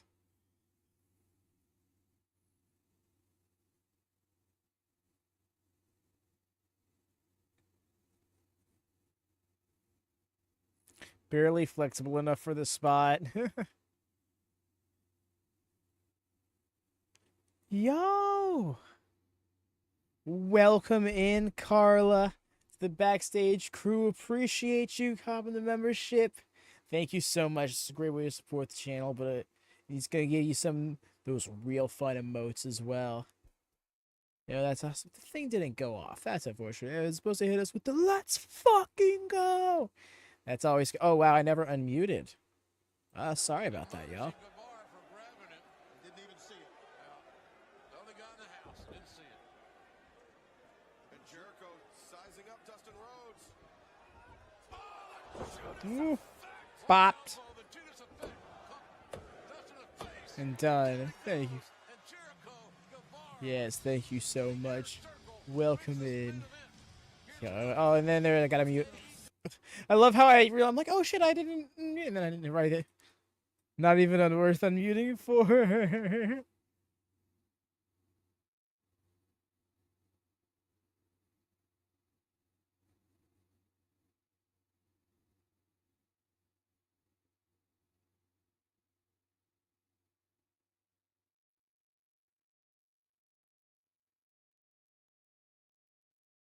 And then we're beating them down. Yes, welcome in, Carla. I hope. I'm not sure if you've already been here for a while or if you're just stopping in, but I hope you're enjoying your stay if you have been here. And I hope you do enjoy your stay. If you realize if you knew. Oh, Duck. Oh, yeah.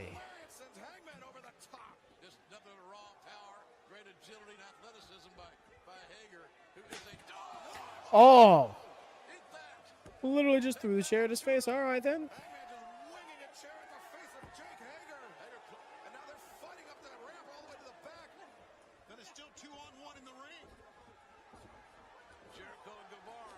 dismantling Dustin. He's been gut and quartered here, ladies and gentlemen.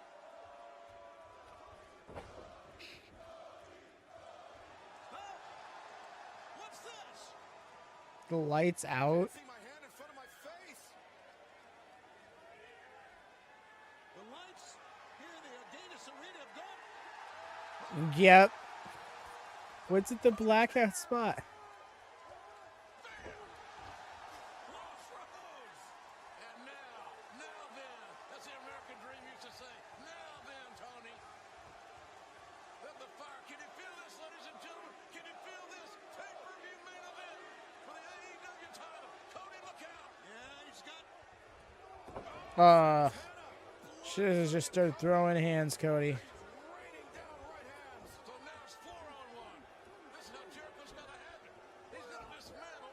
He's going to beat Cody up. Oh no. The Cody will not be at 100%. He's choking him with his own tie. My God. MJF running down with a chair. MJF. Cody's supposed best friend. That's what he says. But he's got a chair in his hand. What's he going to do? I don't have any idea. Who knows around here? Where do MJF's loyalties lie? Oh, no. They're giving MJF the opportunity to behead Cody. They meeting the inner circle. Oh! Here goes the other one. Yep. Sticking with Cody. Chairs for the inner circle going all around. For the fences. He is a friend of Cody. He said Love this. was his best friend. MJF in inner circle. Foreshadowing. MJF babyface turn. Foreshadowing. Press the little guy. Little guy, 230. MJF just had a moment. An AEW moment for MJF. Oh! Jericho, too much celebration. Rough. Jericho taking advantage of every Full single plate blast. opportunity. When the door is open, he crashes and burns it. Never turn your back on the inner circle, Jim. I mean, it's elementary, right? Rhea waking up at exactly 10 o'clock. Oh, here's the Bucks. Finally joining the fight. Oh, I just dropped their asses. Party here in Boston, Massachusetts. The Bucks. Love that for you, Rhea. That body clock is on your side. Jackson's. His fight is outside, inside. And look at Jericho. Leaving with the most important thing in his life. Not his health, his championship. Well, his henchmen are doing the fighting for him. Oh, yes, my yelling voice, I'm sure. Now, And Jericho, oh, look at this. Jericho grabbing the ring bell. Anytime Jericho can get an unfair advantage, he's going to do it. We talked about that. I just made me imagine an ASMR watch along. Full gear, Baltimore. it's great to see Cody standing there with Dustin. The and Elite and Dustin Rhodes stand tall. It's great to see them standing tall and strong at the end of this, Jim. But for how much longer will anybody be standing as these personal issues are evolving? And now what? Jericho going after referee Price Remsburg. It's just so relaxing. Darby skateboarding down the flying knee. Flying knee on the champion, Allin, Jericho. Next week here on TNT for the AEW Championship. Can Darby Allin shock the world next week in Philadelphia? We're popping for that. It was a great camera angle. Extreme just now. With that skateboard. Across the spine of Chris Jericho. Darby Allin making a statement here on All Elite Wrestling Dynamite. An absolute first, guys. A skateboard coming down the ramp to nail the world champion. Look at Darby Allin. They're the fans here tonight. They're chanting what they like, what they want, what they needed. You gotta get it. I'll see you next week, Darby. Didn't even do his bit right. You want to try that stuff? You know what you're dealing with. Well, Jericho may be getting the last word, but the last statement is what we're seeing standing in the ring right now. Yeah, the inner circle seemingly in MJF standing behind them all. Hey! You stupid idiots don't know who you're dealing with here.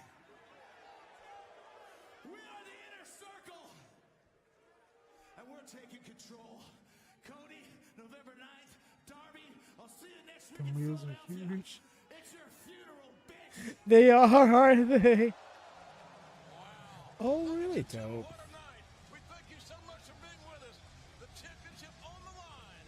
Next week, Philadelphia is sold out, but we'll see you right here on TNT. Good night, everybody. Oh, yeah, and that was Dynamite 2. Thank you so much, everybody who hung out. Long, short, whatever point you could. Really appreciate it, y'all.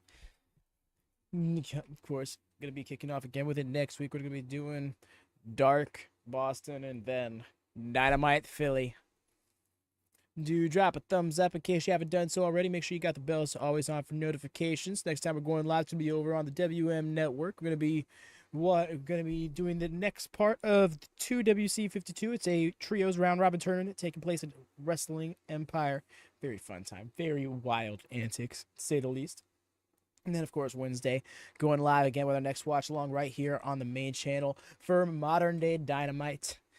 I believe we are going to be in... I can't remember where it is right now. Dang it. Mind fried. Apologies about that. But yes, of course, and then we're going to be going live again Friday.